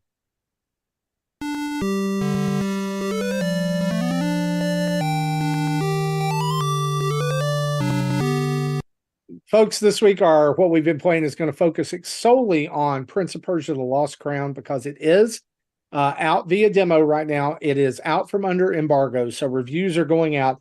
Justin has had significant time with this, so Justin, take it away. Tell us about this game. Yeah, so I have played for 14 to 15 hours now of this game. Had it for a week. Big thanks to Ubisoft for providing us a review copy. I played it originally at PAX West and absolutely loved it. I played with Adam Leonard. I came out of it. I was like, this game is awesome. I'm going to tell you right now, and it's scoring right now on like IGN and Metacritic. I think, I don't know if Jesse can pull it up. I think it's got like somewhere between 80 and 90%. It's scoring really well. One of the things I can definitely tell is Ubisoft is very confident what they have, right? So here's a great example. The embargo is done today. The review embargo is done today, and the game doesn't come out for another week. All right? I was surprised. Typically what we see is embargo and the game comes out in 2 days or 3 days. This is a full week, and they've got a demo out today. Or the embargo is the day of. Yeah. They feel confident with this game, and they absolutely should be. I have been playing it, and I absolutely love it. This is a Metroidvania game. It has like I was originally like, okay, we got the game, we got the code. I didn't bother to look at the review guide. I just jumped in. I was like, it's got to be like 8 hours, right? Whatever. No, and I'm going through. I'm like, man, I am really lost. Like, how much more of this game is there? And then I was like, oh, let's go check the review guide. It's a 20 to 25 hour main quest game. Main quest. All right. Then you get all your collectibles. You're probably running somewhere between 30 to maybe 40 hours potentially with all of the seeking and finding. There is a ton of accessibility options with this, which I 100% love. You can go in and you just kind of like find your own way, or I think it's called unguided. And then they have a guided version that you can swap to at any point. So I was like I was 8 hours in and I was like, I don't really actually know where I'm supposed to be going next. And I'm getting a little frustrated. I just turned on guided and they're like, doop, there you go. I was like, cool, awesome. That's my next main quest objective. There is a main quest and then there are side quests that you get. And like any good Metroidvania game, as you're exploring, you're going to bump into a space of like, I see I'm supposed to go up there, but I can't go up there. There's going to be some kind of ability that I need. But here's the thing I love about it. They do this sort of like, hey, and we've all been in that situation. You pull back and you look at those maps and you're like, where was that thing? I sort of kind of remember it. They have this thing called memory. I think it's called memory shard. And what you do is you actually take a photo and snapshot and it plants it on the map. And then I saw Game Explain talk about that. That sounds awesome. You can use your cursor and then slide over and be like, oh, there it is. And you pull up and it's the map and you're like the map. And then there's the image and you're like, oh, right. That was why I put that there because that chest was there, but I wasn't able to jump it. So then what you do is you finally get that ability. You take a couple. There is some fast travel, by the way. I was like, oh, please let there be fast travel. You unlock fast travel, which is awesome. Kind of at like hub points in the biodomes. Or kind of like how Dread handled it, right? Yeah, or several different kind of in the biomes. I think there's like 9 biomes. There are like several different travel hotspots that you can go to, which is fantastic. But like I got an ability recently and I was like, oh, I can go there, there, and there now. So I went back to the travel spot, ran over to kind of where my memory shard was, got the chest, and then I went back to the map and I removed the memory shard. Right. So now I took that marker off the map and I can actually replace that anywhere else. Is there a limit to the number of shards you can place? Shards, I think you get 15. And so if your limit's only 15, because I remember thinking, I was like, that feels a little bit low, maybe. But it's kind of one of those things that like once you have those abilities, you can go back and you can actually just remove them. They go back to your count so you can re-put them somewhere else. So it was actually I found it really effective, actually. I never really felt like I think 15 sounds fair. Yeah. You know, like Zelda's pinpoints, he only had like 5 or 6. Exactly. The other accessibility things that you can actually change the impact that enemies have on you, right? Like how much you're hitting for. If you're actually caught in an area, because there are areas where I would say there is some kind of precision platforming for sure, right? Where it's like a boost maybe, or across the air speed boost, and then it's a double jump, and then it's another speed boost, then it's a warp mechanic possibly. Those could be definitely challenging. They actually have an option where they're like, hey, if you're struggling in this area, we can actually kind of like accessibility, like create a portal and you go to the next area and you don't have to do this. So I love that accessibility feature. There's a lot of dials that you can turn up and down. There's also dials about like accessibility from like what you want on the back of the screen for text that comes through at it. Memory serves, it runs at 1080p, 60 frames a second docked, 720 undocked. So it plays really, really well. The combat is fluid. It's fantastic. The boss fights are hard. Like you will have a hard boss fight, but you die and you kind of go back very quickly, which is great. And so you learn, you learn those patterns. I had a boss fight today that I was like, I went to bed last night. I was like, I have no idea how I'm going to beat this guy. This is really, really hard. And then it kind of dawned on me. I have all these other abilities that I have kind of accumulated over the last 15 hours. I bet you those abilities might help me in some way, as opposed to just, dodge slash.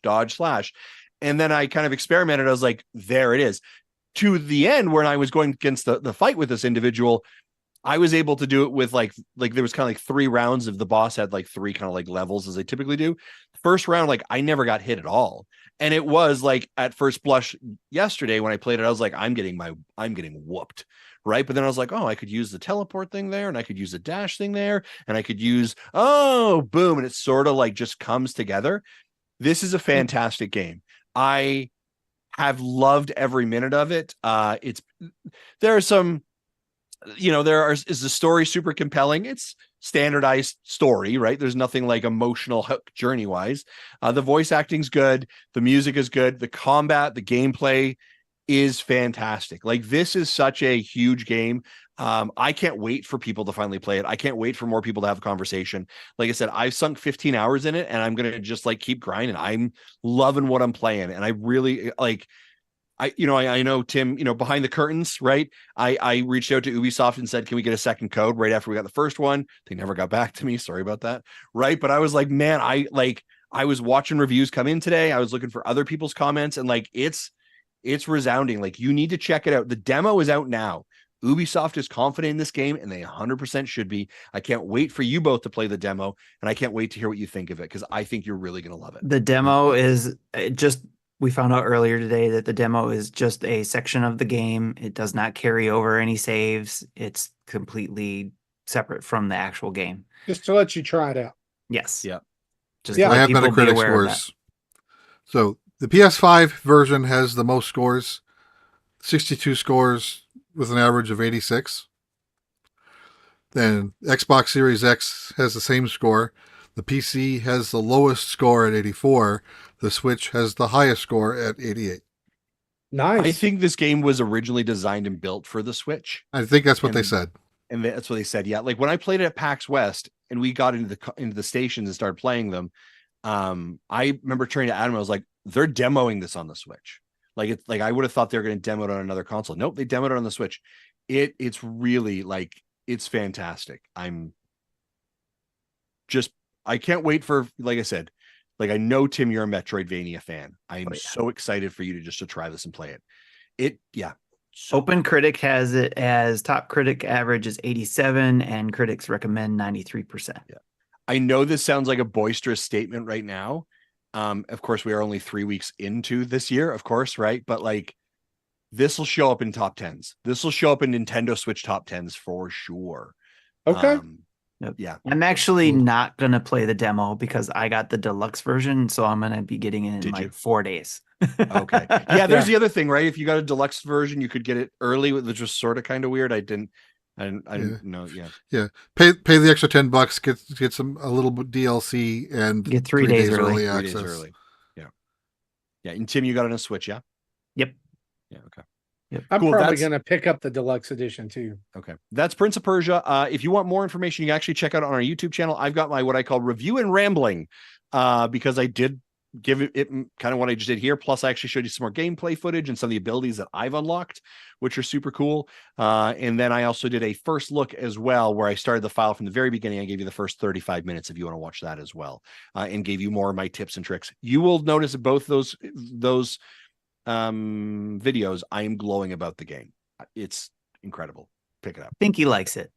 Yeah, really like it. Really, really like it. Yeah. Cool. Let's turn on the community spotlight then. Do it.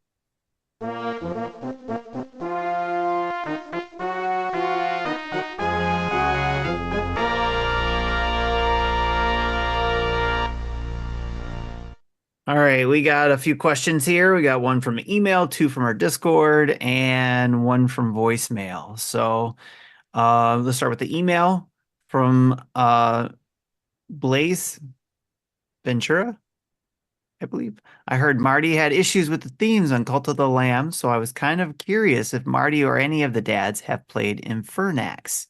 I don't recall it being mentioned on the show. Does it feel more acceptable in a Castlevania sort of way, or is the theming an issue? The game warns it's not suitable for kids. I think Infernax is a great retro love letter to Simon's Quest and the adventure of Link, with more modern game design and accessibility with the old school challenge if you want it. The Contra character mode, playing a Castlevania-like game, and a new couch co-op mode are great fun, worth playing through the game again.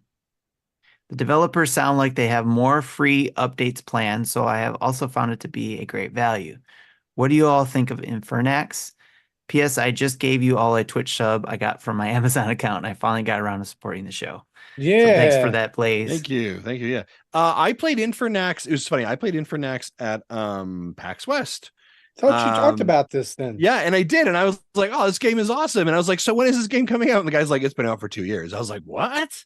And then he had just done an update to the game where it ended up being 2-player, but it is definitely like a Simon. It looks like Simon's Quest. Simon's Quest love letter for sure. It's really cool. Marty, I remember messaging you almost instantly afterwards. I was like, you need to play this game because I know how much those games are in your wheelhouse. I didn't because I think it was like it hit me at a wrong time and I actually forgot about it. But I've gone and I'm looking at the Wikipedia page for it right now. And Adventure of Link is Link 2 is Zelda 2, right? Right. Adventure of Link. Okay. Yeah. I'll have to let Chris HL know about that then too. Chris HL. So this does look like something. I would say this, kind of addressing the issues with Cult of the Lamb and this. I've not really ever had like the same issues with like Castlevania or games in that nature. Mainly because the character that you're playing is not like, and for lack of a better term here, the character that you're playing is not blasphemous. Like it's not like you're trying to create a cult. You're trying to destroy monsters, right? You're trying to I played through Gunbrella and there's very much some demonic and other things going on there. So I don't really have a problem with that.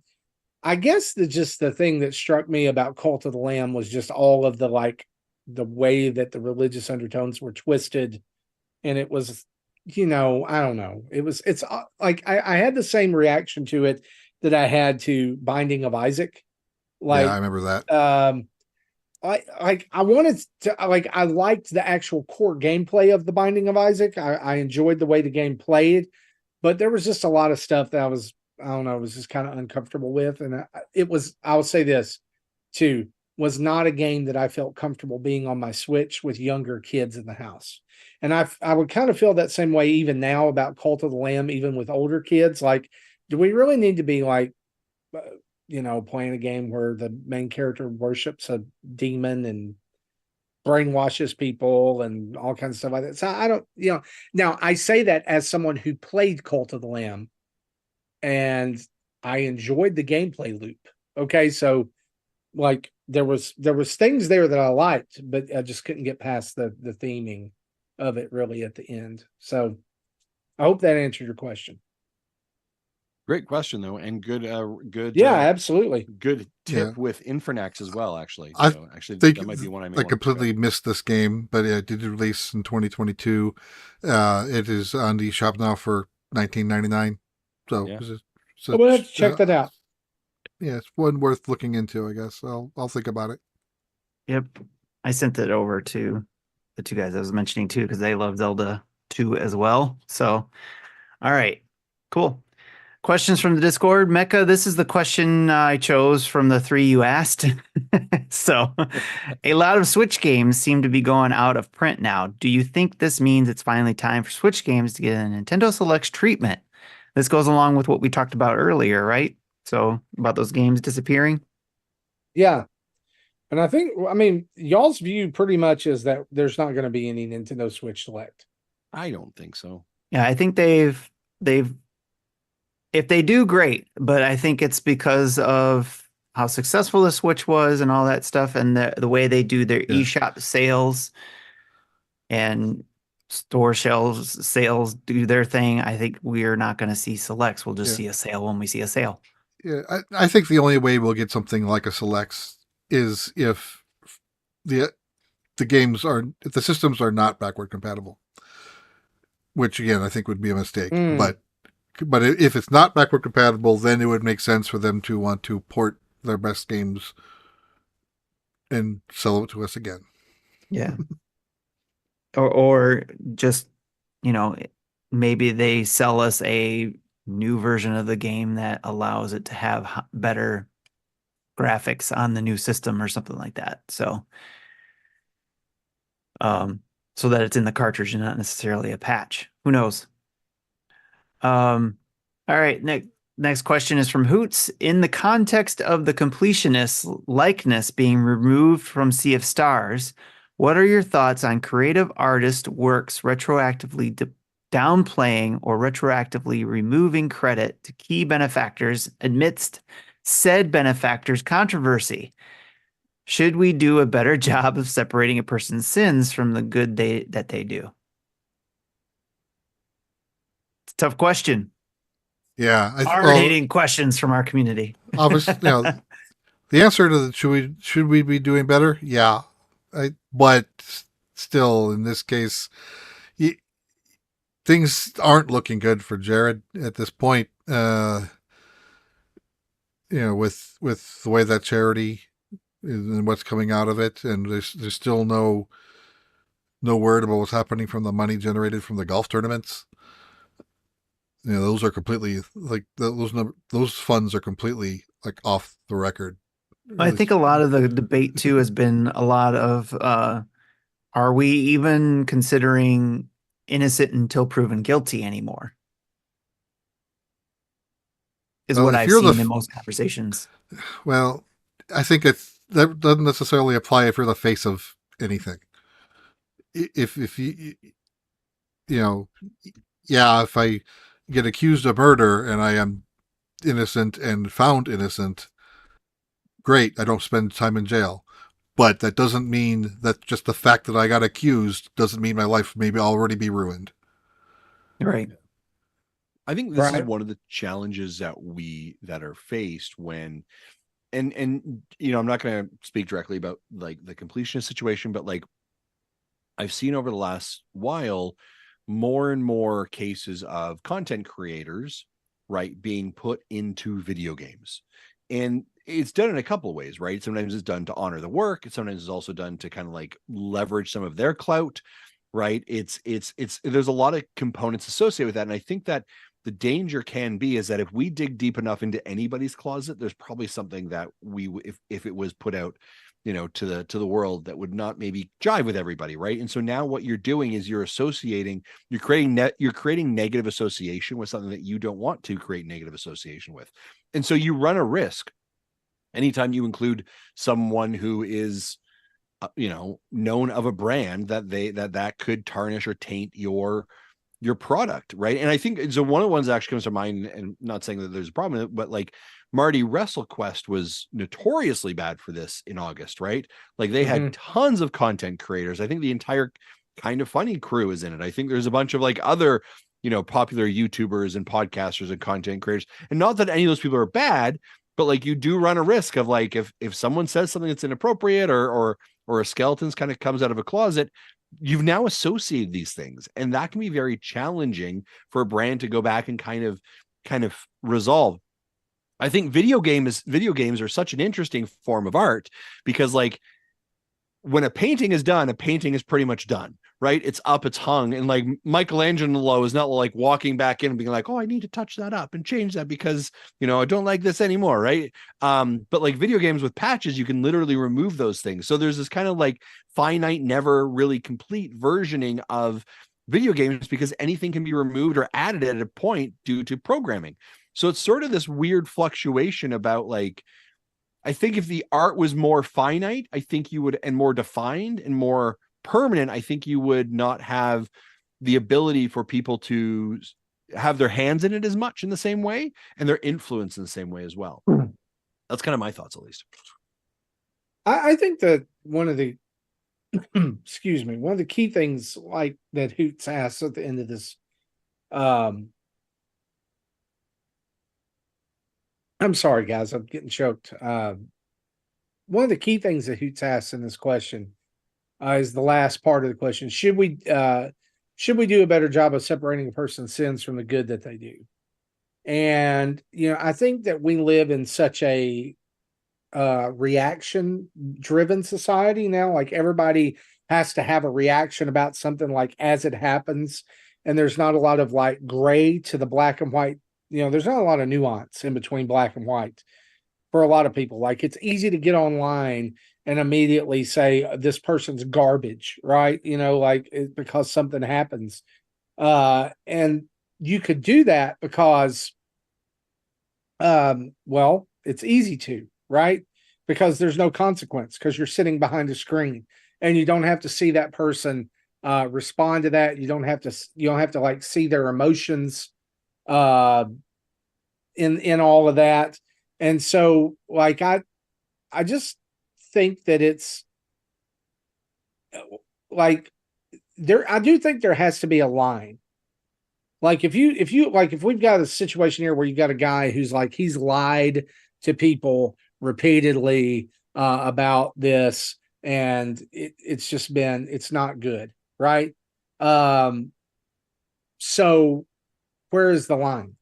Like, where do you say, did he do any good with this? Right?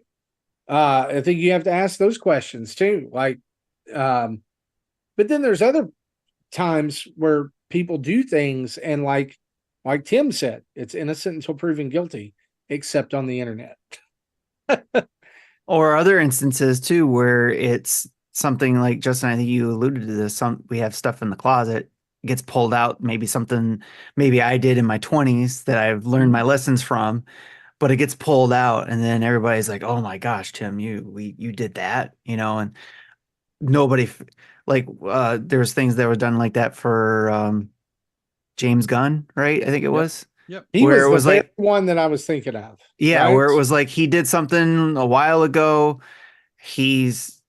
I don't remember all the details, but it was called out. Everybody hated him for it. He lost the job to directing Guardians of the Galaxy, all that kind of stuff. But then he was brought back in, after all the smoke cleared. But it was like, we have that tendency to just kind of call people out on part stuff. Of me thinks that firing and rehiring was all for show. Like they knew that was going to happen. They just said, okay, we'll delay the movie a few years to let this go down. You're still doing it. Just give us a few years and we'll bring you back. But, but I mean, the whole point of that one. The whole point of that thing though was like everybody blew up on something that was already done and over with. And the difference was, had he been still doing those sorts of things, or had come out that he was still doing those sorts of things that he got caught on, then yes, that would have been an issue. But since it had long passed, he'd probably learned his lessons. Hopefully, forgiveness was given, or he would ask for forgiveness, or whatever the case was. I don't even remember what the issue was. But it was just the call out from the internet to say, oh, he shouldn't be doing this kind of stuff. Fire him, and all that kind of stuff, and it was all those things that just the internet coming down, or people in general, not just the internet, but it's just, we have the internet to microphone it, right? So comes back, and yes, we need to do a better job. It's a complex question, right? And a complex answer as well. So also big thanks to the Nintendo Prime raid coming in here. Thank you so much. Lots of people jumping in. Thanks for joining us. Appreciate you being here. If you're new, thanks for being here. Appreciate it. Click like, subscribe, all that good stuff. But thanks for jumping in. Yeah. All right. Where are we at there, folks? Now we got a voicemail to listen to. All right, let's listen to the voicemail. Hey guys, Happy New Year, Merry Christmas. I hope you guys are doing great. This is Christian, by the way. I just wanted to call and let you know what I've been up to and get to my question, too.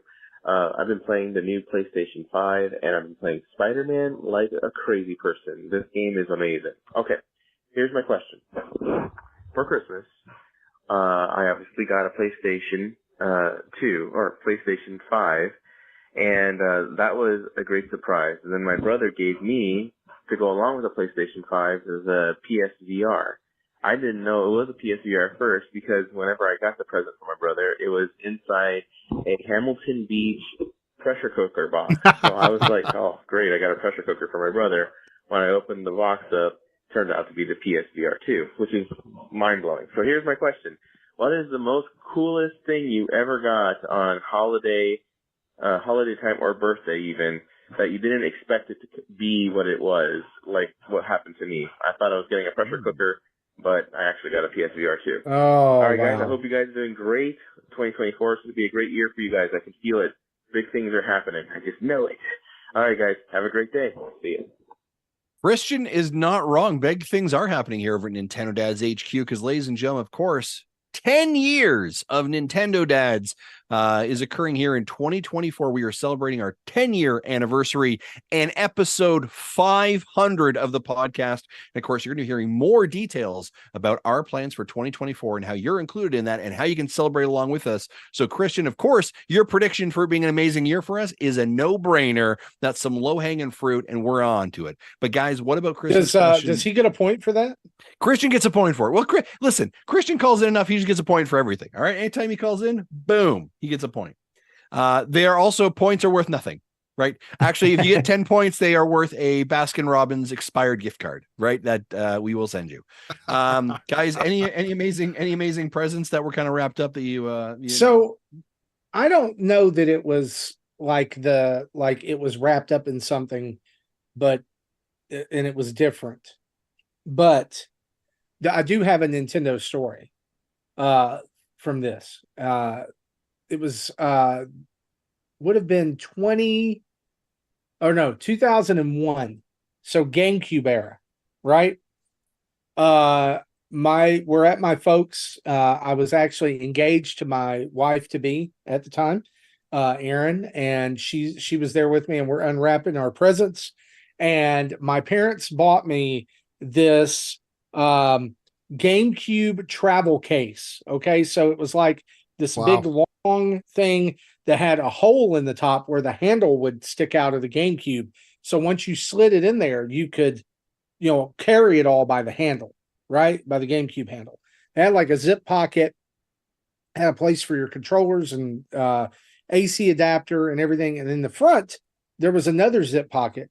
And so I opened it. I'm like, oh, wow, cool. A GameCube case. This is really awesome. I carry my GameCube a lot of places.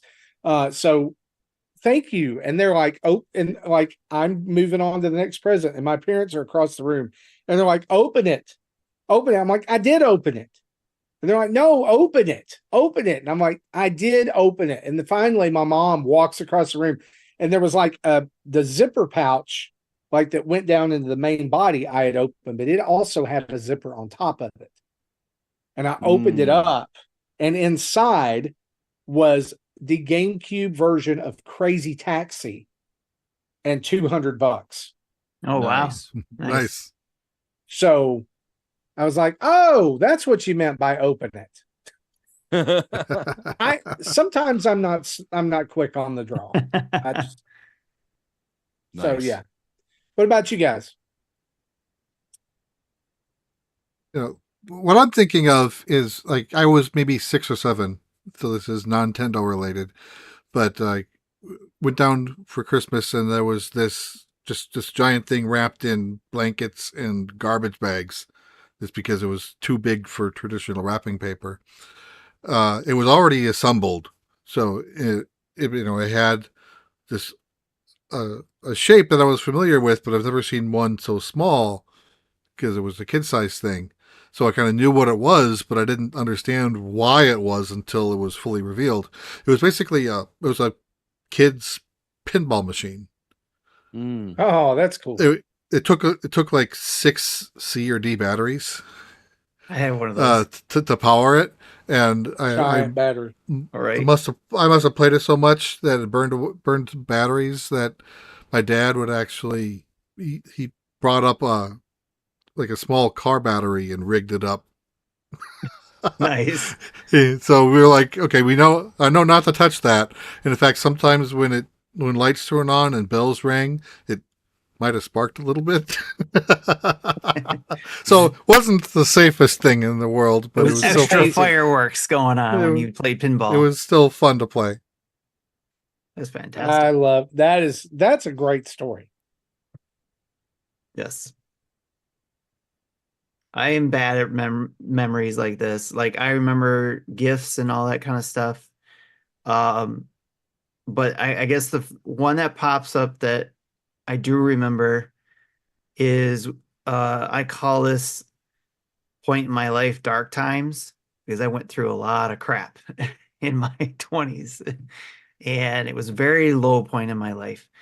I was broke and going through changes and all that kind of stuff. I won't get into details, but I had friends that helped pick me back up, helped me get back on my feet. I lived with them and all that kind of stuff to get my life back in order. And for birthday or Christmas or something like that, it might have been for my birthday. They knew I really liked Sorcerer Mickey from Fantasia, right? So they all pitched in and gave me these really awesome gifts uh for, I can't remember what point in that point in my life, if it was after certain things or whatever, but I just remember it was a low point. They gave me a surprise birthday, I think it was, and it was surprise gifts that I wasn't expecting. And it was like I got a cool like Sorcerer Mickey stuff and card from them. And I think I even kept the card. I have it in my memory box I have. So, but that was really cool of them to do. So that's the first thing. I don't remember exactly what gifts it was. I remember Sorcerer Mickey was involved. And I remember the reason why they did it. So I thought it was really cool. I don't really have a memory like that, if I'm being honest. No kind of big aha, one more thing surprise. I think the memory that I have the most associated with like really cool Christmas surprises is actually when we did recently as parents, like for my daughters. Not this Christmas, but last Christmas, my oldest had really wanted concert tickets to a concert out in Vancouver. And she was like, "Oh, we can go here. We can plan this." And she literally was trying to plan the thing, and we said like, "It's just not going to work because we've got other commitments." And so she was quite disappointed. And so, we kind of gave all the Christmas presents, and we're like, "Oh yeah, there's just like a card in the tree. Why don't you go check what that is?" And of course, she opens the card, and of course, there's the tickets. And she's 14 at this point, so of course, everything is too cool, right? And she literally jumps up and screams in happiness and starts sobbing and crying and like jumps on my wife's lap and is like, "Are you for real? Great. Are this real happening?" And like I was like recording it because it's something that I go back to quite frequently of like sometimes when she's at an age where she's too cool for everything, right? Everything we do is lame and everything we suggest is dumb and I know better. And then just like this moment of like, we got you, right? Like we got you, and you can see this like you're not trying to be too cool or who you are or what's going on. It's just like unbridled love and passion and happiness. And so that was pretty special that we got to have that celebration with her. So that's my thing. So awesome. I don't know if I've told this on the show before, but I remember when the Super Nintendo came out and I didn't know what the release date was because there was a time where there weren't firm release dates for things. It was just when stores got it, put it out on the shelves. And I remember my friend Trey, I was in 6th grade and Trey got a Super Nintendo and I was blown away. I'd heard about it. I knew it was coming, but I didn't know they were out yet. And so I remember rushing home that day from school and being like, telling my mom and dad, "Trey got a Super Nintendo. Oh, I can't believe the Super Nintendo is out. It's got Super Mario World and all this stuff." And it had to have been like right at the very front of the release of the launch, because that like when I got one, there were only 3 games out. There was or Mario World, which came with the system, and then F-Zero and Populous. Pilot Wing. And I think Pilot Wings was also a launch. Probably was. I think it was, but like it wasn't anywhere near us. Like nobody could find Pilot Wings. Okay. So, I just remember one night, like I was at home, I had finished my homework. It was I don't remember when it launched. I just remember it being like kind of gloomy outside, and my dad was like, "Hey, Marty, I got to go to the dump. You want to ride with me? Help me get the trash?" And I was like, "Yeah, okay, whatever." And so we got in the truck. He had this truck. It had like an old like canopy on the back, like covering over the truck bed, so like you could carry stuff. And just an old like 2-seater truck, And so we got to the dump and he rolls up and he's like, "Get out and help me get the trash." And so I did it and I threw the bag in there and I came back and he said, "Hey, something fell behind the seat earlier. Can you reach in there and get it?" And he pulls the lever and it had like the seat that kind of slid forward. And when I did, I noticed there was a Toys R Us bag back there. and it didn't like, it was covering up what was there. And I was like, is this it? And he's like, yeah, get it out. I got it out and turned it over. And that was when I first saw the edge of the Super Nintendo box. And I looked up at him. I was like, and he's like, go ahead, take it out. And so I'm sitting there and I've got this, Super Nintendo box. And he's like, you want to go home and hook it up? I was like, yeah. You're like, yeah, Dad, because I can't find a TV here at the dump to plug this thing in. So, what, but I mean, it was one of those moments, like, it was so unexpected. It was so him. That was him. Like, he was such a good enabler of all the things that I liked, anytime. But he had to make sure I got the Super Nintendo. And I remember that weekend too, going to Nashville, which we lived about an hour away. And that's where we went to do things. Just shop, because we didn't have a whole lot in my hometown at that time. And going to Toys R Us, and I got Populous. Now, why a 12-year-old kid was like, this is like the only game that was out, that we could get at the time. That is a weird game to start with. Yeah, it was. I didn't know what I was getting into with that, but it's just that's always going to stick out in my memory.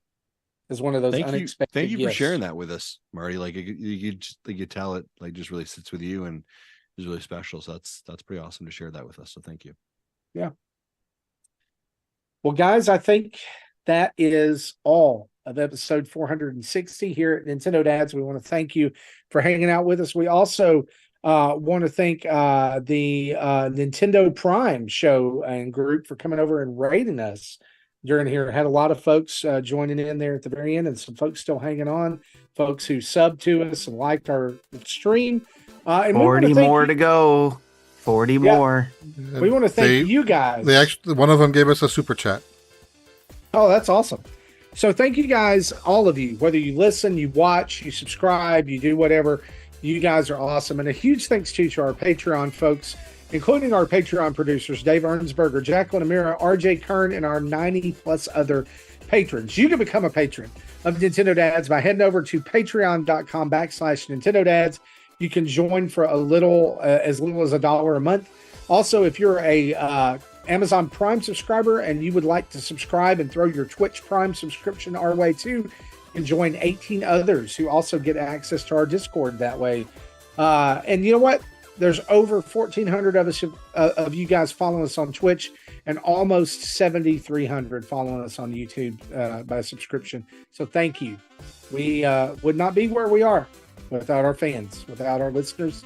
And so we're appreciative of you. You head over to nintendodads.org for lots more, including Spotify podcast feeds for all of the Nintendo Dads family of podcasts, like Dads After Dark and Retro Logic, latest YouTube videos, all of our social media, and lots more.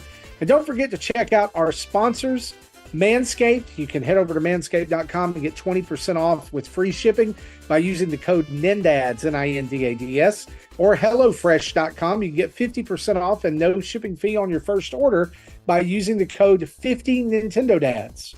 It's 50 Nintendo Dads, and you can get some grub over there at HelloFresh.com. Contact us by emailing us at nintendodads@gmail.com, or call in like Christian did. Leave us a voicemail. We'll play it on the show. We'd love to hear you. 929-25-NDADS. That's 929-256-3237. Big thanks to OC Remix for the music used throughout the show. A reminder, wherever you listen to us, your podcast catcher of choice, if they allow reviews, give us a 5-star review, write some words. It helps people find the show, pushes us up the charts, and, eventually Nintendo Dad's domination. That's what we're here for. So for me, for Justin, for Tim and Jesse, this has been episode 460. We'll see you next week. Bye-bye. Bye-bye.